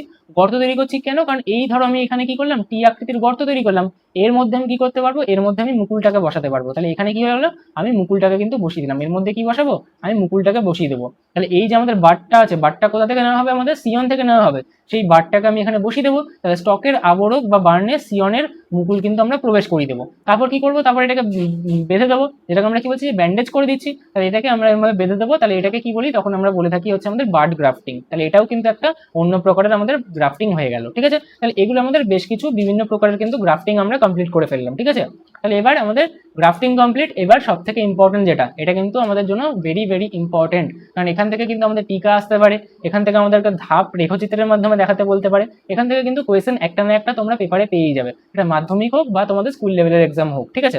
তো এটা ভালো করে আমাদেরকে পড়তে হবে, বুঝতে হবে, আর এটা কিন্তু খুব ইন্টারেস্টিং, প্লাস আমি এত সুন্দর সুন্দর ছবি এনেছি যে তোমাদের একদম মাথায় গেঁথে যাবে এই জিনিসটা, ঠিক আছে। তো আমাদের এখানে আগে এটাকে একটু বিশ্লেষণ করো, দেখো আমাদেরকে কি বলছে, বলছে হচ্ছে আমাদের মাইক্রো। মাইক্রো মানে কি, মাইক্রো মানে হচ্ছে অতি ক্ষুদ্র, কি বলছি, মাইক্রো মানে হচ্ছে আমাদের অতি ক্ষুদ্র। তা অতি ক্ষুদ্র কি হতে পারে, অতি ক্ষুদ্র হতে পারে আমাদের কোষ বা কলা। তো ধরে নাও এটা কি আমাদের একটা পাতা, ঠিক আছে, এটা কি আমাদের একটা পাতা, এই পাতার থেকে আমি কি করছি, এই পাতার থেকে আমি বলছি যে আমি এর থেকে কিছু কোষপুঞ্জ কেটে নিচ্ছি, এখান থেকে কি করছি, এখান থেকে আমি কিছু কোষপুঞ্জ বা আমি বলতে পারি কি আমাদের কলা, সেটাকে আমি কেটে নিচ্ছি। এই যে কোষপুঞ্জ বা কলাটাকে আমি কেটে নিচ্ছি, এটাকে আমরা কি বলি, এটাকে আমরা বলে থাকি হচ্ছে কি, এটাকে আমরা বলে থাকি হচ্ছে আমাদের এক্সপ্লান্ট, কি বলি, এটাকে আমরা বলে থাকি হচ্ছে আমাদের এক্সপ্লান্ট, ঠিক আছে। এইবার এটাকে তো আমি এক্সপ্লান্ট নিয়ে নিলাম, এইবার এই এক্সপ্লান্টটাকে আমি বৃদ্ধি করাবো, কিরকম ভাবে বৃদ্ধি করাবো, এই একটা কোষ বা কলাকে আমি এমনি এমনি বৃদ্ধি করাতে পারবো না, তাহলে কি লাগবে, এর জন্য আমাকে লাগবে হচ্ছে আমার একটা বিশেষ দ্রবণ, ঠিক আছে। এটাকে আমার কি করতে হবে, এটাকে একটা বিশেষ দ্রবণ নিতে হবে, এই দ্রবণের মধ্যে আমি কি দেবো, এই দ্রবণের মধ্যে আমি দেবো হচ্ছে আমাদের অক্সিন দেবো, আর কি দেবো, আমি দেবো হচ্ছে আমাদের সাইটোকাইনিন, ঠিক আছে, আর কি দেবো, আমি সাইটোকাইনিন দেবো। তাহলে অক্সিন সাইটোকাইনিন এগুলো কি করে, উদ্ভিদের বৃদ্ধি ত্বরান্বিত করে, ঠিক আছে। অক্সিন কি করে, অগ্রসর প্রকটতা বৃদ্ধি করে, সাইটোকাইনিনও কি আমাদের বিভিন্ন বৃদ্ধিতে সহায়ক হয়, তাহলে সাইডে বৃদ্ধি করতে সাহায্য করতো, তাহলে অক্সিন সাইটোকাইনিন কি করে, আমাদের উদ্ভিদের বৃদ্ধিতে কিন্তু আমাদের সাহায্য করে। তাহলে এরকম বিভিন্ন পুষ্টি পদার্থ কিন্তু আমরা এই দ্রবণটার মধ্যে রাখবো, রেখে কি করব, এই এক্সপ্ল্যান্টটাকে ধরে নাও এটা কি আমাদের বেশ কিছু কোষ রয়েছে, সেই কোষগুলোকে কি করব, আমি এই দ্রবণের মধ্যে রাখবো, ঠিক আছে। তাহলে এইগুলো কি, এগুলো হচ্ছে সেই এক্সপ্লান্ট, এক্সপ্লান্ট কি বলবো, এটাকে বলবো হচ্ছে আমাদের এক্সপ্লান্ট। এবার এই এক্সপ্লান্ট থেকে কি হবে, এই এক্সপ্লান্ট গুলো তাহলে কি হবে, পুষ্টি পেয়ে একটু কি আমাদের অবিবেদিত কিছু কোষপুঞ্জ তৈরি করবে। তাহলে কি হবে, আমি শুধু এই অংশগুলোকে দেখাচ্ছি, আমি আর এই যে আমাদের দ্রবণটা আছে দ্রবণটাকে বারবার রাখছি না, তাই এটা কি করবে, কিছু অবিবেদিত কোষপুঞ্জ তৈরি করবে, কি করবে, অবিবেদিত কোষপুঞ্জ তৈরি করবে, ঠিক আছে। বৃদ্ধিপ্রাপ্ত হলো, তো আমাদের পুষ্টি পেয়ে কি হলো, অবিবেদিত কোষপুঞ্জ তৈরি করলো, একে আমরা তখন বলবো ক্যালাস, কি বলবো, একে তখন আমরা বলবো ক্যালাস। কালাস না কিন্তু ওটা সাপ, এটা হচ্ছে ক্যালাস, ঠিক আছে। তাহলে এই ক্যালাস হয়ে গেল, এবার কি হবে, এটা আরো বৃদ্ধি পাচ্ছে, তাহলে কি হবে, ধীরে ধীরে এর মধ্যে কিন্তু কি হবে, এর আমাদের মূল তৈরি হওয়া চালু হবে, এর কি হবে, আমাদের কাণ্ড তৈরি হওয়া চালু হবে, তাহলে ধীরে ধীরে কি হবে, এই যে আমাদের কোষপুঞ্জটা আছে যেটা কি আমাদের ক্যালাস বলছি, এখান থেকে কি হবে, এখান থেকে আমাদের এমব্রয়েড তৈরি হবে, এমব্রয়েড থেকে আরেকটু বৃদ্ধি পেলে কি হবে, সেটা আমাদের প্লান্টলেট তৈরি করে ফেলবে, কি তৈরি করবে, এটা তৈরি করবে আমাদের প্লান্টলেট, ঠিক আছে। প্ল্যান্টলেট কি ছোট ছোট চারা গাছ, ঠিক আছে। এই ছোট ছোট গাছগুলোকে তারপর আমরা কি করবো, টবে রূপান্তরিত করে দেবো, ঠিক আছে। টবে রোপণ করে দেবো, ঠিক আছে, রূপান্তরিত না। তাহলে কি করবো, আমাদের একটা টব নেবো, টবের মধ্যে কি করবো, আমি এরকম ছোট ছোট গাছগুলোকে কিন্তু বসিয়ে দেবো। তারপর সেখান থেকে কি হবে, নতুন গাছ তৈরি হবে। তাহলে এই যে আমি পদ্ধতিটা নিলাম, এখানে আমি কি করলাম, এখানে আমি একটা ছোট্ট অংশ নিলাম। আমি ধরো আরেকজনের বাড়িতে গেলাম, ধরো নীলকান্তর বাড়িতে গেলাম, ঠিক আছে। এবার ওখানে গিয়ে দেখলাম যে ওখানে ওদের বাড়িতে অনেকগুলো অর্কিড গাছ আছে, অর্কিড গাছগুলো আমার দেখে খুব পছন্দ হলো, ঠিক আছে। সবার নাম তো নিতে পারবো না, বাকিদের নাম পরের দিন নিয়ে নেবো, ঠিক আছে। তো ধরো ওখানে একটা অর্কিড গাছ আছে, অর্কিড গাছের মধ্যে কোনো একটা পাতা, মানে অর্কিড গাছ দেখে আমার খুব পছন্দ হলো। আমি তা ওর কাছে অর্কিড গাছ চাইলাম। ও বললো, দেখো ফ্রিতে ইউটিউবে ক্লাস নিচ্ছ, মানে এটা না যে আমার অর্কিড গাছ আমি দিয়ে দেবো, অনেক দাম দিয়ে কিনতে হয়েছে, ঠিক আছে। তো আমি বললাম ঠিক আছে, একটা পাতা তো দিতে পারবি। তো ও বললো যে হ্যাঁ পাতা দিয়ে দেবো। তো আমি একটা পাতা নিয়ে আসলাম, পাতা নিয়ে আসে আমি ল্যাবরেটরিতে চলে গেলাম। আমার কিছু বন্ধু আছে যারা এগ্রিকালচার নিয়ে পড়ে, আমি ওদেরকে গিয়ে বললাম যে তোদের এগ্রিকালচারাল যে ল্যাবটা আছে সেই ল্যাবটা আমাকে একটু একদিনের জন্য অ্যাক্সেস করতে দে। তো আমি কি করলাম, ওখানে গিয়ে এরকম ভাবে কি করলাম, এরকম ছোট কিছু অংশ কেটে নিলাম ওই পাতার থেকে। তাহলে পাতা থেকে কি করলাম, আমি বেশ কিছু কোষপুঞ্জ বা কলা নিয়ে নিলাম, যেটাকে আমি কি বলবো, এক্সপ্লান্ট। এবার ওটাকে আমি বিশেষ একটা দ্রবণের মধ্যে দিলাম, যার মধ্যে কি থাকবে, আমাদের অক্সিন থাকবে, সাইটোকাইনিন থাকবে, এরকম বিভিন্ন পুষ্টি দ্রবণ থাকবে। আমি একটা ল্যাবরেটরির কন্ট্রোলড এনভায়রনমেন্টের মধ্যে রয়েছি, তাহলে সেখানে কি আমাদের চাপটাও নির্দিষ্ট রয়েছে, তাপমাত্রাও নির্দিষ্ট রয়েছে, সমস্ত কিছু কিন্তু একটা কন্ট্রোল এনভায়রনমেন্টের মধ্যে হচ্ছে। এটা কিন্তু খোলা আকাশের মধ্যে আমি করছি না, কোথায় করছি, একটা ল্যাবরেটরিতে গিয়ে করছি, ঠিক আছে। তাই এটা কিন্তু একটু জটিল পদ্ধতি, কারণ আমি একটা ক্ষুদ্র অংশ থেকে একটা পুরো চারা গাছ তৈরি করছি, নিশ্চয়ই তাহলে কিছু মেজারমেন্ট তো নিতে হবে, তাই তো। তাহলে কি করবো, ওটাকে এবার আমি যেই পুষ্টি দ্রবণের মধ্যে রাখবো, তাহলে ধীরে ধীরে আমি কিছুদিন পর গিয়ে দেখবো যে ওটা কিন্তু কিছু অবিভেদিত কোষপুঞ্জ তৈরি হয়েছে, ঠিক আছে, বৃদ্ধি পেয়েছে। তাহলে কি হবে, সেটা আমাদের অবিভেদিত কিছু কোষপুঞ্জ তৈরি করবে, যাদেরকে আমরা কি বলবো, যাদেরকে আমরা বলবো ক্যালাস। তারপর সেটা আরো বৃদ্ধি পেয়ে এমব্রয়েড তৈরি করবে, এমব্রয়েড আরো বৃদ্ধি পেয়ে কি হবে, প্ল্যান্টলেট তৈরি করবে। তারপর ওই প্ল্যান্টলেট যে ছোট ছোট চারা গাছ যেগুলো আমাদের তৈরি হচ্ছে, সেই চারা গাছগুলোকে আমরা কি, চারা গাছ যখন পরিণতটা হয়ে যাবে, তখন সেগুলোকে আমি বলবো যে এখন আমি তুলে নিচ্ছি, এখান থেকে তুলে নিয়ে আমি কি টবে রূপান্তরিত করছি। তারপর ধীরে ধীরে সেটাকে আমাদেরকে কি করবো, গ্রিন হাউস গ্যাস থেকে তুলে এনে আমাদের চারা গাছে রোপণ করবো এবং খোলা আকাশে স্বাভাবিক পরিস্থিতিতে কিন্তু সেটাকে রাখবো। তারপর দেখবো যে আমি পুরো অর্কিড গাছটা কিন্তু বানিয়ে নিয়েছি। তাহলে আমি চেয়েছিলাম পুরো অর্কিড গাছটা, সে দেয়নি, কিন্তু আমি কিন্তু একটা পাতা নিয়ে সেখান থেকে পুরো অর্কিড গাছটা বানিয়ে নিতে পারলাম। তাহলে এই পদ্ধতিটা কি, এই পদ্ধতিটা হচ্ছে আমাদের মাইক্রো প্রপাগেশন। মাইক্রো মানে কি বললাম, অতি ক্ষুদ্র, প্রপাগেশন মানে কি, বংশ বিস্তার। তার মানে অতি ক্ষুদ্র কোনো অংশ থেকে আমরা কিন্তু তার বংশ বিস্তার করিয়ে নিলাম, এটাকে আমরা কি বলছি, মাইক্রো প্রপাগেশন, ঠিক আছে। আচ্ছা, বাংলায় কি বলবো, অনুবিস্তারণ। তাহলে আমি একটু পড়ে দেখি, তাহলে কি বলছে, বলছে যে আমাদের মাইক্রো কথার অর্থ হচ্ছে অতি ক্ষুদ্র এবং প্রপাগেশন কথার অর্থ হচ্ছে বংশ বিস্তার। পরীক্ষাগারে, এটা কিন্তু ইম্পর্টেন্ট, এটা কিন্তু খোলা আকাশে করলে হবে না। বলছে পরীক্ষাগারে জীবাণুমুক্ত পরিবেশে, জীবাণু থাকলে হবে না, পরিবেশে, যেটাকে আমরা অ্যাসেপ্টিক কন্ডিশন বলি, নিয়ন্ত্রিত পুষ্টি মাধ্যমে, পুষ্টি মাধ্যম বলছি মানে ওর মধ্যে আমি অক্সিন দেবো, সাইটোকাইনিন দেবো, অন্যান্য পুষ্টি আমাদের কি বিভিন্ন পদার্থ দেবো, দিয়ে কি করবো, উদ্ভিদের কোনো ক্ষুদ্র অংশ যেমন আমাদের কোষ, কলা, মুকুল ইত্যাদি দেবো, খুব অল্প সময়ে অসংখ্য রোগমুক্ত চারাগাছ তৈরি করতে পারবো তার থেকে। করলে কি হবে, সেই আধুনিক যে কৃত্রিম পদ্ধতি তাকে আমরা কি বলে থাকি, আমাদের অনুবিস্তারণ, মাইক্রো প্রপাগেশন। তাহলে এখানে আমাদের হিউম্যান ইন্টারভেনশন লাগছে, আমি গিয়ে করছি, একটা ল্যাবে গিয়ে করছি, তাহলে এটা কি, এটা এক প্রকারের কৃত্রিম আমাদের কিন্তু অঙ্গজ জনন পদ্ধতি। আর এর নাম কি, এর নাম হচ্ছে অনুবিস্তারণ। অনু মানে খুবই ছোট, বিস্তারণ মানে কি বিস্তার লাভ করা, মাইক্রো মানে কি অতি ক্ষুদ্র, প্রপাগেশন মানে বংশ বিস্তার করা। এই পদ্ধতি কিন্তু আমাদের সব থেকে বেশি ইম্পর্টেন্ট আমাদের পরীক্ষার জন্য, বা আমাদের বিভিন্ন যে দামি দামি চারা গাছগুলো আছে, যেগুলো হয়তো বিলুপ্ত প্রায় চারা গাছ বা অর্কিড জাতীয় গাছগুলো আছে, তাদের তৈরি করার জন্য কিন্তু আমরা এই পদ্ধতি ব্যবহার করে থাকি, ঠিক আছে। এটা মূলত আমাদের টিস্যু কালচার পদ্ধতির একটা বিশেষ রূপ, ঠিক আছে। আচ্ছা, এখানে ছবি দেখতে পাচ্ছ, এটা কি আমাদের বিশেষ কিছু দ্রবণ, যার মধ্যে কি আমি এরকম ভাবে একদম একদম খুব মাইনিউটলি ছোট ছোট কিন্তু অংশ আমরা বসিয়ে দিচ্ছি। এই ছোট ছোট অংশগুলো কি আমাদের বেছে নেওয়া কিছু এক্সপ্ল্যান্ট, সেই এক্সপ্ল্যান্ট থেকে কিন্তু ধীরে ধীরে আমাদের গোটা চারা গাছ তৈরি হচ্ছে, ঠিক আছে। আরো ছবি দেখবো আমরা ধীরে ধীরে, এর পদ্ধতি আলোচনা করবো, কারণ পদ্ধতি কি আমাদের দেবে। আচ্ছা, অনুবিস্তারণের ক্ষেত্রে তাহলে আমাদের মূল কটা জিনিস লাগবে, মূল দুটো জিনিস কিন্তু আমাদের লাগবেই লাগবে। কি, একটা হচ্ছে আমাদের এক্সপ্ল্যান্ট। এক্সপ্ল্যান্ট তাহলে কি, মাতৃ উদ্ভিদ থেকে কেটে নেওয়া ক্ষুদ্র অংশ, যেটা হতে পারে আমাদের কোষ, যেটা হতে পারে আমাদের কলা, যেটা হতে পারে আমাদের মুকুল, অনেকগুলো কোষের সমষ্টি কি আমাদের একটা কলা, ঠিক আছে। তারপর বলছে যেখান থেকে কিন্তু আমরা নতুন গাছ তৈরি করবো, তাহলে সেটাই কি আমাদের এক্সপ্ল্যান্ট। তাহলে যদি সংজ্ঞা বলা যায় এক্সপ্ল্যান্ট কি, তাহলে আশা করি বলতে পারবে। তারপর বলছে পুষ্টি মাধ্যম বা কর্ষণ মাধ্যম, তাহলে এটা কি, এটা হচ্ছে কাচের পাত্রে রাখা বিশেষ তরল বা জেলি পদার্থ, যার মধ্যে উদ্ভিদের বৃদ্ধির জন্য প্রয়োজনীয় পরিপোষক বা নিউট্রিয়েন্টস এবং কৃত্রিম হরমোন যেমন অক্সিন, সাইটোকাইনিন ইত্যাদি কিন্তু থাকতে পারে, ঠিক আছে, মানে থাকবে, ঠিক আছে। আচ্ছা, তাহলে এগুলো হচ্ছে আমাদের বেশ কিছু প্রয়োজনীয় উপাদান। এবার কি করে করবো সেটা আমাদেরকে বুঝতে হবে। এখানে ছবি দেখতে পাচ্ছ যে এটা একটা গাছ, সেই গাছের ধরো এই অংশটুকু থেকে আমি ছোট ছোট কিছু অংশ কিন্তু আমি কেটে নিয়েছি। তাহলে এগুলো কি, এগুলো হচ্ছে আমাদের এখন এক্সপ্লান্ট, এগুলো কি, এগুলো হচ্ছে আমাদের এক্সপ্লান্ট, তাই তো। এবার ওটাকে কি করছি, আমি আর একটা জিনিস তৈরি করছি, সেটা হচ্ছে আমাদের বিশেষ কিছু তরল বা জেলি পদার্থ। এটা কারা তৈরি করবে? এক্সপার্টরা তৈরি করবে, যারা জানেন যে কি কি আমাদের পদার্থ মেশাতে হবে, কত অনুপাতে মেশাতে হবে যাতে আমাদের কিন্তু একটা উদ্ভিদ সাস্টেন করতে পারে, কোন উদ্ভিদের জন্য কত পরিমাণে কি দিতে হবে সেটাও তারা ভালো করে বুঝতে পারবেন। তাহলে একটা এগ্রিকালচারিস্ট বা আমাদের একটা বোটানিস্ট তিনি কিন্তু এই জিনিসগুলোকে করবেন। তার মানে এখানে কিন্তু একটা স্পেশালাইজেশন আমাদের দরকার, যে কেউ গিয়ে কিন্তু করতে পারবে না। আমি এখন বলছি মানে এমন না যে আমাকে জিনিসপত্র এনে দিলেই আমি করতে পারবো, এর জন্য কিন্তু আমাদেরকে পড়াশোনা করতে হবে, আমাদেরকে জিনিসগুলো শিখতে হবে, ঠিক আছে? আশা করি এই অবধি ক্লিয়ার হয়েছে। তারপর চলে আসি যে এর ধাপগুলো কি কি। তার ধাপ কিন্তু আমাদের জন্য ভেরি ভেরি ইম্পর্টেন্ট, এটা কিন্তু আমাদের পরীক্ষায় দেয়, যে আমাদের 2 নম্বর দিয়ে বলবে যে মাইক্রো প্রোপাগেশনের ধাপগুলো লেখো, তখন কিন্তু আমাদেরকে এরকম ভাবে তীর চিহ্ন দিয়ে দেখাতে হবে। তাহলে আমি কি বলবো? আমি বলবো যে প্রথমে আমরা একটা এক্সপ্লান্ট নির্বাচন করছি। এক্সপ্লান্ট মানে আমরা মুকুল নিতে পারি, কলা নিতে পারি, কাণ্ড নিতে পারি, পাতার ক্ষুদ্র অংশ নিতে পারি, কোষ পুঞ্জ নিতে পারি, কোষ নিতে পারি, ঠিক আছে?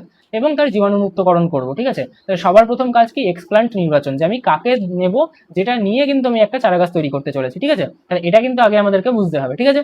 আচ্ছা, এবার সেখান থেকে কি হবে, আমাদের বেশ কিছু অবিভেদিত কোষপুঞ্জ কিন্তু তৈরি হবে। তাহলে সেটা কি হবে? ক্যালাস গঠন করবে। তারপর কি হবে? সেখান থেকে এমব্রয়েড গঠন হবে। এমব্রয়েড থেকে কি হবে? আমাদের প্লান্টলেট সৃষ্টি হবে, এবং তারপর সেটাকে আমরা কি করবো? হার্ডেনিং করবো, অর্থাৎ সেটাকে নিয়ে গিয়ে কিন্তু আমরা এবার কিন্তু কি বলে বাংলাতে, বাংলা মাথায় আসছে না, মানে হার্ডেনিং করবো, মানে আমি এবার টবে কিন্তু সেটাকে রোপণ করবো ধীরে ধীরে, ঠিক আছে? তাহলে সেই পদ্ধতিকে আমরা কি বলে থাকি? হার্ডেনিং বলি, ঠিক আছে? রোপণ করবো তারপর ধীরে ধীরে, ঠিক আছে? তো এটা আমরা করবো। এবার এই ধাপগুলোকে আমরা একটু এক্সপ্লেন করছি, যদি আমাদেরকে 2 নাম্বার দেয় বা 3 নাম্বার দেয় তখন আমাদেরকে এক্সপ্লেন করে লিখতে হবে। তো সেটা একবার দেখো, তারপর আমি ছবিও দেখাবো, বা আগে তোমাদেরকে আমি ছবি দেখাই। দেখো, প্রথমে আমি কি করছি, এখান থেকে আমি কিন্তু একটা বিশেষ এক্সপ্লান্ট নিয়ে নিচ্ছি। এক্সপ্লান্ট থেকে কি হবে আমাদের? ধীরে ধীরে দেখো এখানে কিছু অবিভেদিত কোষপুঞ্জ তৈরি হচ্ছে, সেখান থেকে দেখো ধীরে ধীরে কিন্তু আমাদের মূল সৃষ্টি হওয়া চালু হয়েছে। তারপর দেখো তার কিন্তু কাণ্ড পাতা সব গজানো চালু হয়েছে, সেটা একটু বড় হয়েছে, মানে প্লান্টলেট হয়ে গেল এখানে। তারপর সেটাকে কি করলাম, আমি টবে পাঠিয়ে দিলাম। তাহলে টবে কি গিয়ে কি হলো, সেখান থেকে আমি কিন্তু একটা চারাগাছ তৈরি করতে পারলাম। তাহলে আমি নিয়েছিলাম কিন্তু ছোট্ট কিছু অংশ, সেখান থেকে কোষপুঞ্জ তৈরি হলো, ক্যালাস তৈরি হলো, এমব্রয়েড তৈরি হলো, প্লান্টলেট তৈরি হলো। সেই প্লান্টলেট থেকে কিন্তু আমি একটা গোটা চারাগাছ তৈরি করতে পারলাম। এরকম ভাবে কিন্তু আমি অনেক অনেক গাছ তৈরি করতে পারবো, ঠিক আছে? আমি এরকম ছোট ছোট বেশ কিছু অংশ নিয়ে নিলাম। ধরো একটা পাতা, সেই পাতারই আমি অনেকগুলো অংশ করে দিলাম। তাহলে আমাদের অনেকগুলো অংশ পেয়ে গেলাম, ছোট ছোট অংশ পেলাম। তো আমাকে পুরো গাছ আনতে হলো না। আমি নীলকান্তর বাড়িতে গেছিলাম, আমাকে গাছ দিল, আমি 2টো পাতা নিয়ে আসলাম। 2টো পাতা থেকে আমি এখন 20টা গাছ করে ফেলেছি। এবার আমি আবার ফোন করে বলছি তোর লাগবে গাছ, তাহলে বল আমি 2টো দিচ্ছি এখন, ঠিক আছে? তাহলে আমি কি করলাম, আমি 2টো পাতা আনলাম, সেখান থেকে 20টা গাছ বানিয়ে নিতে পারলাম। তাহলে এটা কতটা ভালো আমাদের একটা প্রসেস, ঠিক আছে? তাহলে যে গাছগুলোর খুব দাম বেশি, যেমন কি আমাদের চন্দন গাছ, অর্কিড জাতীয় গাছ, যেগুলো খুব শৌখিন গাছ হয়, তাহলে সেগুলোর ক্ষেত্রে কি করতে পারি, আমরা এরকম প্রসেসগুলো করতে পারি, ঠিক আছে? তাহলে এটা কিন্তু আমাদের জন্য খুব ইম্পর্টেন্ট একটা প্রসেস। আশা করি এই ছবিগুলো দেখে খুব ইন্টারেস্টিং লাগছে এবং বুঝতে পারছো জিনিসগুলোকে ভালো করে, ঠিক আছে? আচ্ছা, তাহলে এবার একটু পড়ে নেওয়া যাক পরীক্ষায় কি লিখতে হবে। প্রথমে হচ্ছে আমাদের এক্সপ্লান্ট নির্বাচন এবং জীবাণুমুক্তকরণ। প্রথমে একটা সুস্থ এবং রোগমুক্ত উন্নত জাতের উদ্ভিদ থেকে এক্সপ্লান্ট কিন্তু আমরা বেছে নিই। এক্সপ্লান্ট মানে কি? আমাদের মুকুল হতে পারে, কাণ্ড হতে পারে, কলা হতে পারে, পাতার ক্ষুদ্র অংশ হতে পারে, কোষ হতে পারে, ঠিক আছে? বলছে সেটাকে সংগ্রহ করে সেটাকে রাসায়নিক পদার্থের সাহায্যে সম্পূর্ণ জীবাণুমুক্ত কিন্তু আমরা করে থাকি, ঠিক আছে? আচ্ছা, তাহলে আমাদের কি হলো, প্রথমে এক্সপ্লান্ট নির্বাচন এবং জীবাণুমুক্তকরণ। তারপর কি করবো? তারপর করবো হচ্ছে আমাদের কেলাস গঠন। তাহলে কি হবে? এক্সপ্লান্টটা পুষ্টির মাধ্যমে রাখা হয়, হরমোন ও পুষ্টির প্রভাবে এক্সপ্লান্টের কোষগুলো কিন্তু দ্রুত বিভাজিত হয় এবং একটা অবিভেদিত বা আনডিফারেন্সিয়েটেড কোষপুঞ্জ কিন্তু এটা তৈরি করে, যাকে আমরা কি বলে থাকি, যাকে আমরা ক্যালাস বলে থাকি। তাহলে ক্যালাস কি? এই একটা আনডিফারেন্সিয়েটেড কোষপুঞ্জ, ঠিক আছে? তারপর কি হবে? তারপর আমাদের এমব্রয়েড গঠন হবে। তাহলে কি বলবো যে ক্যালাসের কোষগুলো আরো বিভাজিত হয়ে ও বিকশিত হয়ে অসংখ্য ছোট ছোট ভ্রূণ বা এমব্রয়েড গঠন করে, যেটাকে আমরা কি বলে থাকি, এমব্রয়েড। তাহলে এমব্রয়েড কি? এমব্রয়েড হচ্ছে ক্যালাস থেকে উৎপন্ন ছোট ছোট ভ্রূণ। তারপর কি বলছি? তারপর বলছি আমাদের প্লান্টলেট কি? পুষ্টি মাধ্যমের প্রভাবে এমব্রয়েড গুলোর থেকে ধীরে ধীরে অসংখ্য ছোট ছোট শিশু উদ্ভিদ বা প্লান্টলেট তৈরি হয়, এদেরকে আমরা কি বলে থাকি, প্লান্টলেট। তার মানে প্লান্টলেট কি? ছোট ছোট তৈরি হওয়া অপত্য উদ্ভিদ, ঠিক আছে? তারপর কি করবো? হার্ডেনিং এবং রোপণ। তাহলে প্লান্টলেটগুলোকে ল্যাবরেটরি নিয়ন্ত্রিত পরিবেশ থেকে বের করে ধাপে ধাপে গ্রিনহাউস এবং বাইরের প্রাকৃতিক পরিবেশে তীব্র রোদে বা তাপমাত্রার সাথে খাপ খাওয়ানো হয়। এই যে খাপ খাওয়ানোর পদ্ধতি, যেটা আমি কি করবো, আমি তো নিশ্চয়ই একটা টবের মধ্যে দেবো, তারপর সেখান থেকে আনবো। তাহলে এই যে ট্রান্সপোর্টেশন করছি, অনেক সময় তাকে প্লাস্টিক দিয়ে ঢেকে দেওয়া হয়। তাহলে এই হোল প্রসেসটা কি? আমাদের হার্ডেনিং প্রসেস, ঠিক আছে? এবং এদেরকে তারপর কি করবো, আমরা মাটিতে বা টবে কিন্তু রোপণ করে দেবো, ঠিক আছে? তাহলে এইটা কিন্তু আমাদের ফাইনাল স্টেপ থাকবে এবং তারপরেই কিন্তু আমরা সমস্ত চারা গাছ কিন্তু পেয়ে যাবো। তাহলে তোমরা চাইলে লাস্টে লিখতে পারো যে এখান থেকে কিন্তু আমরা অনেকগুলো চারা গাছ তৈরি করতে পারলাম। তাহলে এখান থেকে কি হলো, আমাদের চারা গাছ কিন্তু উৎপন্ন হয়ে গেল, ঠিক আছে? তাহলে এইটা আমাদের কিন্তু মূল জিনিস ছিল। আমি জানি যে ধাপ 5-এর হয়তো কিছুটা আমার পিছনে ঢেকে গেছে, বাট আমি মুখে বোঝাচ্ছি, তো ওটা বুঝলেই তোমাদের কাজ চলে যাবে, ঠিক আছে? কারণ নোটসও তারপর পেয়ে যাবে টেলিগ্রামে ফ্রি অফ কস্ট। আমি কিন্তু প্রত্যেকটা যে ক্লাস আছে তার ক্লাস নোটস কিন্তু আমি শেয়ার করে দিই। তো সেখান থেকে তোমরা ক্লাস নোটস এবং ডেলি প্র্যাকটিস কোশ্চেনের শিট কিন্তু ডাউনলোড করবে এবং সেটাকে প্র্যাকটিস করবে, ঠিক আছে? আচ্ছা, তারপর আমাদের তাহলে অনুবিস্তরণ হয়ে গেল। আশা করি ছবিটা এবার একদম ক্লিয়ার, ঠিক আছে? ছবি ভালো লেগেছে তো কমেন্ট বক্সে বলবে। তারপর এবার আমাদের তাহলে পড়তে হবে যে অনুবিস্তরণের সুবিধা কি। আর আমার একটা কথা মানো যে এখান থেকে কিন্তু তোমাদের এনটিএসসি তে বা সিবিএসসি তে বা আইসিএসসি তে বা তুমি ধরো এরপরে ধরো তোমরা নিট দিতে গেলে বা তোমরা যেই দিতে গেলে তো বায়োলজির প্রশ্ন আসবে না। নিট দিতে যদি তোমরা কখনো যাও, যদি কোনো কোচিং এ অ্যাডমিশন নিতে যাও, অনেক সময় তাতে একটা স্কলারশিপ টেস্ট হয়, ঠিক আছে, স্কলারশিপ অ্যাডমিশন টেস্ট, ঠিক আছে, বা মেধাবৃত্তি পরীক্ষা এসবগুলো হয়। সেক্ষেত্রে কিন্তু তোমাদের যে অ্যাসেশন ডিজাইনের কোয়েশ্চেন হয় বা স্টেটমেন্ট টাইপ কোয়েশ্চেন হয়, সেখানে কিন্তু অনুবিস্তারণের সুবিধা কিন্তু খুব ইম্পর্টেন্ট, এরকমভাবে কিন্তু স্টেটমেন্ট ওয়াইজ কোয়েশ্চেন দেওয়া হয়, ঠিক আছে। তো ভালো করে কিন্তু এগুলো পড়তে হবে, এগুলোকে নেগলেক্ট করলে হবে না। আমি ইচ্ছা করে সমস্ত যে জননগুলো আছে তাদের সুবিধা অসুবিধা পড়াচ্ছি না, কারণ এখান থেকে কিন্তু আমাদের কোয়েশ্চেন আসতে পারে, ঠিক আছে। তাহলে বলছে অত্যন্ত অল্প জায়গাতে আমরা একটা ল্যাবরেটরিতে করছি, তো একটা কন্ট্রোল এনভায়রনমেন্টের মধ্যে করছি, খুব কম সময়ে হাজার হাজার চারা গাছ কিন্তু আমরা তৈরি করতে পারি, ঠিক আছে।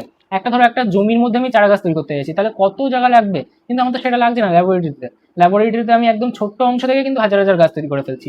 তারপর যখন চারা গাছ তৈরি হচ্ছে সেগুলোকে আমি টবে রূপান্তরিত করছি, ঠিক আছে। আচ্ছা, তারপর কি বলছি, তারপর বলছি সম্পূর্ণ জীবাণুমুক্ত পরিবেশে করা হয় বলে 100% এটা রোগমুক্ত হয়।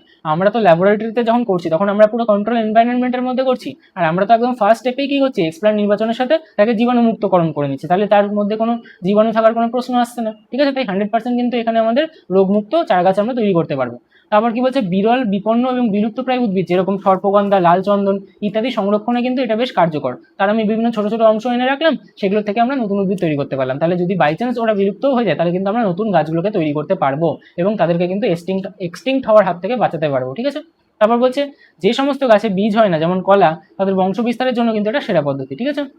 আচ্ছা, বীজের কথা কেন আসলো এখান থেকে, কারণ আমাদের কি এখানে নিষেক হচ্ছে না, নিষেক হয়ে গেলে কি হবে, যৌন জনন চলে যাবে একটা, কিন্তু আমাদের কি করছি, অঙ্গজ জনন, এটা কি একটা অযৌন জনন পদ্ধতি, তাহলে এখানে কিন্তু কোনো আমাদের বীজ তৈরি হওয়ার প্রশ্ন আসছে না, কোনো স্ত্রী গ্যামেট পুং গ্যামেট এসবের কিন্তু কোনো প্রশ্ন আসছে না, ঠিক আছে।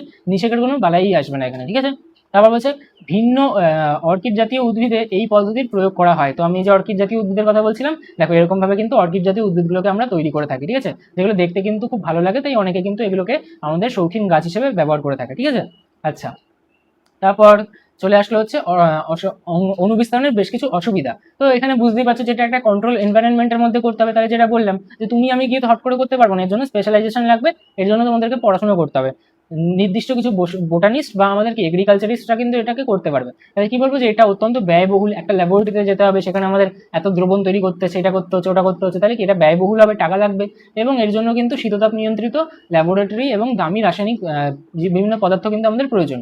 তারপর বলছে এই কাজের জন্য বিশেষ প্রশিক্ষণপ্রাপ্ত এবং দক্ষ কর্মীর প্রয়োজন, যে কেউ গিয়ে করতে পারবে না।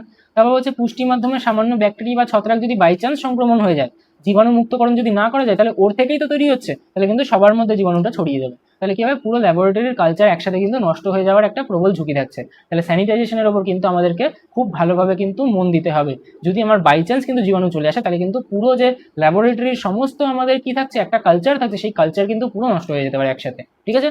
আমাদেরকে কিন্তু খুব ভালো করে এটাকে অবজার্ভ করতে হবে, ঠিক আছে। তো ছবিগুলো আশা করি তোমাদের খুব ভালো লেগেছে। আচ্ছা, তারপর চলে আসি হচ্ছে এবার তাহলে অঙ্গজ জননের সুবিধা। তা এতগুলো আমরা প্রসেস করলাম অঙ্গজ জননের, সব অঙ্গজ জনন আমাদের কমপ্লিট হয়ে গেছে। কি কি বললাম আমরা অঙ্গজ জননের মধ্যে, প্রথমে বললাম আমরা প্রাকৃতিকের মধ্যে কি বললাম, ভেজিটেটিভ পার্টস থেকে বললাম, অর্থাৎ আমাদের পাতা, কাণ্ড, মূল, আর একটা বললাম আমাদের বুলবিল। তারপর বললাম আমাদের কৃত্রিম অঙ্গজ জনন, কি কি বললাম, শাখা কলম বা কাটিং মানে কাট করলাম, জোড় কলম মানে জোড়া লাগালাম, এবং আরেকটা কি বললাম আমাদের অনুবিস্তারণ, যেটা আমাদের ল্যাবরেটরিতে গিয়ে করতে হয়, যেটাকে ইংরেজিতে আমরা বলি মাইক্রো প্রোপাগেশন, অর্থাৎ ক্ষুদ্র একটা জিনিস থেকে কিন্তু আমি চারাগাছ তৈরি করছি। কিসে করতে হবে, ল্যাবরেটরিতে করতে হবে। তাহলে এগুলো ছিল আমাদের অঙ্গজ জনন। তাহলে অঙ্গজ জনন কেন করবো, এর সুবিধাগুলো কি কি, তাহলে আমি বলবো যে মাতৃ উদ্ভিদের সমতুল্য বৈশিষ্ট্য বা বিশুদ্ধতা আমরা কিন্তু পাচ্ছি, ঠিক আছে। আমি কি বললাম যে আমার ভালো লেগেছিল কাদের বাড়ির আম গাছ যেন, সুদীপ্তা, তো সুদীপ্তাদের বাড়ির আম গাছ আমার ভালো লাগলো, তো সেই বৈশিষ্ট্যগুলো আমি চাইলাম আমার বাড়ির আম গাছেও কিন্তু চলে আসুক। তাহলে আমি কি করলাম, ওই আম গাছটাকে এনে জোর কলম করে দিলাম, তাহলে আমি কি করলাম, সেই প্রপার্টিটাকে কিন্তু ইনহেরিট করতে পারলাম। তাহলে এক্ষেত্রে কি হলো, আমাদের মাতৃ উদ্ভিদের সমতুল্য বৈশিষ্ট্য কিন্তু আমি আনতে পারলাম, ঠিক আছে। তাহলে আমি কি বলবো, তারপর বলবো যে দ্রুত বংশবৃদ্ধি, এক্ষেত্রে আমরা দ্রুত বংশবৃদ্ধি করতে পারছি, কারণ at the end of the day এটা কিন্তু একটা অযৌন জনন পদ্ধতি। তাহলে তার যা যা বৈশিষ্ট্যগুলো আমরা পড়েছিলাম, তার যা যা আমরা কি বললাম যে সুবিধা পড়লাম, সেগুলো এখানেও ভ্যালিড হবে। অযৌন জননে যা যা অসুবিধা পড়েছিলাম, সেগুলো এখানে ভ্যালিড হবে। তাহলে দেখবে একই রকম, তাই আমি পয়েন্ট বলে ছেড়ে দিচ্ছি, ঠিক আছে, পড়ে নিতে পারবে তোমরা। তারপর হচ্ছে বীজহীন উদ্ভিদের বংশ বিস্তার, বীজ থাকলে চলবে না, ঠিক আছে। যেসব উদ্ভিদে বীজ উৎপন্ন করা হয় না বা বীজের অঙ্কুরোদ্গম খুবই কম, যেমন কলা, আঙুর, গোলাপ, আনারস, জবা, তাদের বংশ বিস্তারের জন্য কিন্তু অঙ্গজ জনন সবচেয়ে নির্ভরযোগ্য এবং প্রধান পদ্ধতি। তাহলে এটা কিন্তু আমাদের জন্য একটা ভাইটাল পয়েন্ট, যেটা আছে। তারপর বলছে আমাদের দ্রুত ফল ফুল আমরা পেতে পারি এবং নিশ্চিতভাবে বেঁচে থাকার কিন্তু এর একটা হার থাকবে, ঠিক আছে। আচ্ছা, তারপর আমাদের যদি বলে অঙ্গজ জননের অসুবিধা, তাহলে একই রকম বলবো যা যা আমরা অযৌন জননের ক্ষেত্রে বলেছিলাম, যে নতুন বৈচিত্র্যের অভাব ঘটবে। নতুন কোনো বৈচিত্র্য আমাদের আসছে না, কারণ at the end of the day এটাও কি আমাদের অযৌন জনন পদ্ধতি, তাহলে কি ক্লোনিং হয়ে যাচ্ছে এখানে, ঠিক আছে। তাহলে যে প্রতিকূল পরিবেশে টিকে থাকার অক্ষমতা, কারণ যেহেতু আমাদের ক্লোনিং হচ্ছে, তাই কি এখানে আমাদের প্রকরণ বা ভ্যারিয়েশন তৈরি হচ্ছে না, তাই কিন্তু এটা প্রতিকূল পরিবেশের সাথে মানিয়ে নিতে পারবে না সহজে, ঠিক আছে। তারপর বলছে অভিব্যক্তিতে সহায়ক নয়, একই কথা, প্রকরণ থাকছে না তাই অভিব্যক্তিতে কি সহায়ক নয়। তারপর বলছে আমাদের রোগের দ্রুত বিস্তার, যদি পার্টিকুলার একটা মাতৃ যে জীব রয়েছে বা আমাদের অন্য কোনো একটা উদ্ভিদ রয়েছে, যেটাকে আমি ধরো শিয়নটাকেও আনছি, তাদের যদি রোগ থাকে তাহলে সেই রোগটা কি আমাদের মিশে যেতে পারে, তাহলে কি হবে, রোগের কিন্তু দ্রুত বিস্তার ঘটতে পারে এই ক্ষেত্রে, ঠিক আছে। তারপর বলছে বিস্তারণ বা স্থানান্তর কিন্তু সমস্যা হতে পারে আমাদের, ঠিক আছে।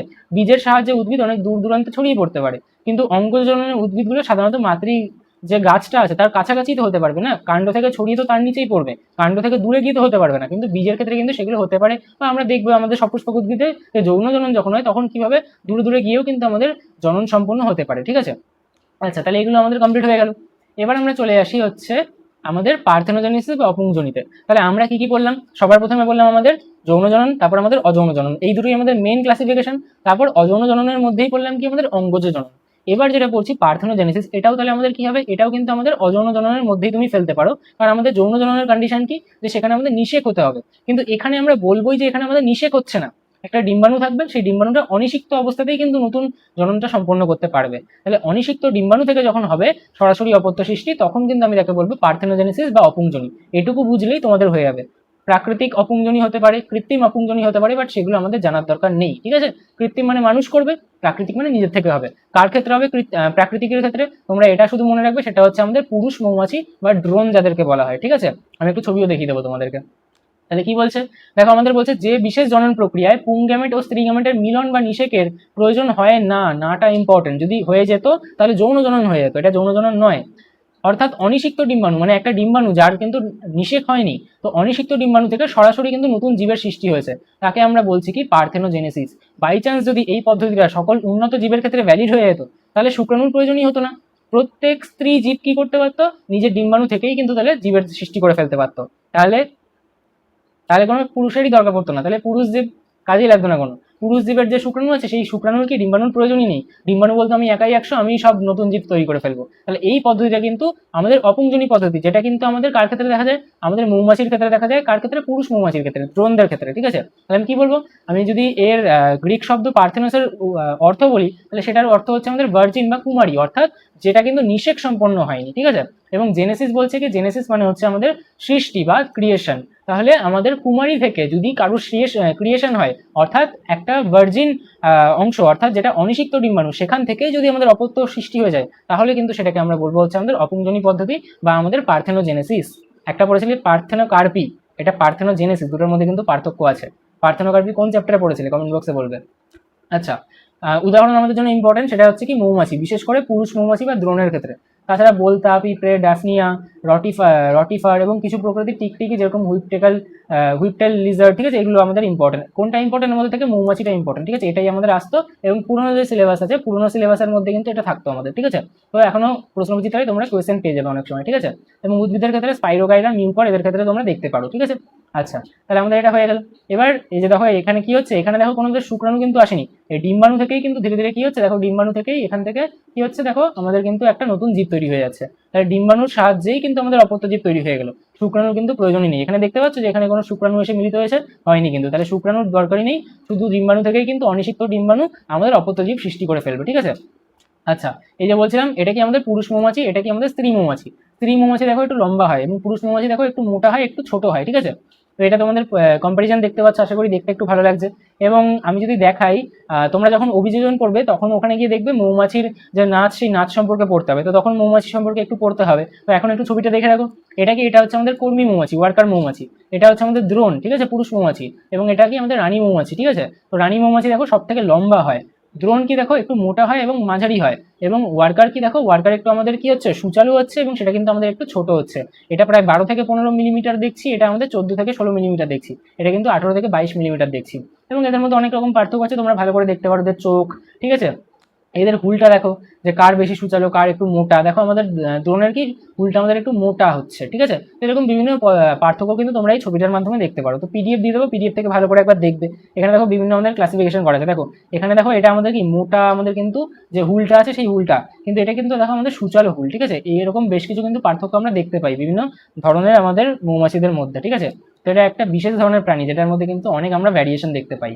তো এবার সময় চলে এসেছে আজকের হোমওয়ার্ক দেওয়ার। তারপর আমরা কি করবো, প্রিভিয়াস ইয়ারের কোশ্চেন সলভ করবো, ঠিক আছে।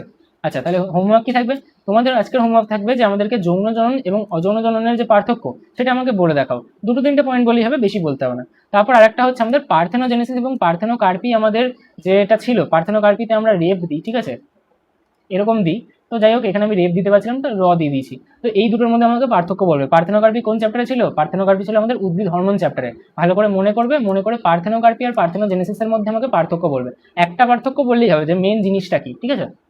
আচ্ছা, তারপর আমাদেরকে বলছে আরো তিনটে আমি তোমাদেরকে বাড়ির কাজ দিচ্ছি, যেগুলো শর্ট কোয়েশ্চেন। বলছে পত্রজ মুকুল বা পাতার মাধ্যমে প্রাকৃতিক অঙ্গজ জনন বিস্তার করে বা অঙ্গজ বংশ বিস্তার করে সেরকম উদ্ভিদ নির্বাচন করো। এখানে নিচে অপশন দেওয়া আছে, ভালো করে পড়বে। এটা কিন্তু পত্রজ মুকুলের মাধ্যমে বলেছে, অর্থাৎ পাতার সাহায্যে কে করে সেটা জিজ্ঞাসা করা হচ্ছে, ঠিক আছে। তো সেটার নাম আমাকে উল্লেখ করবে, নিচে অপশন আছে তার মধ্যে থেকে বলতে হবে। তারপর বলছে এটা মাধ্যমিক 19 সালের প্রশ্ন, আমাকে উত্তর দেবে। বলছে উন্নত গুণের অধিকারী উদ্ভিদের যে শাখাটিকে গ্রাফটিং এর জন্য নির্বাচিত করায়। উন্নত গুণের অধিকারী যে শাখাটাকে আমরা নির্বাচন করছি তাকে আমরা কি বলি? ভালো করে ভাববে, যে শাখাটাকে আমরা নির্বাচন করছি, যাকে আমরা উন্নত, যেটা আমি সুস্মিতার বাড়ি থেকে আনছিলাম, ঠিক আছে, যার বৈশিষ্ট্য আমি চাই তাকে কি বলা হয়, ঠিক আছে।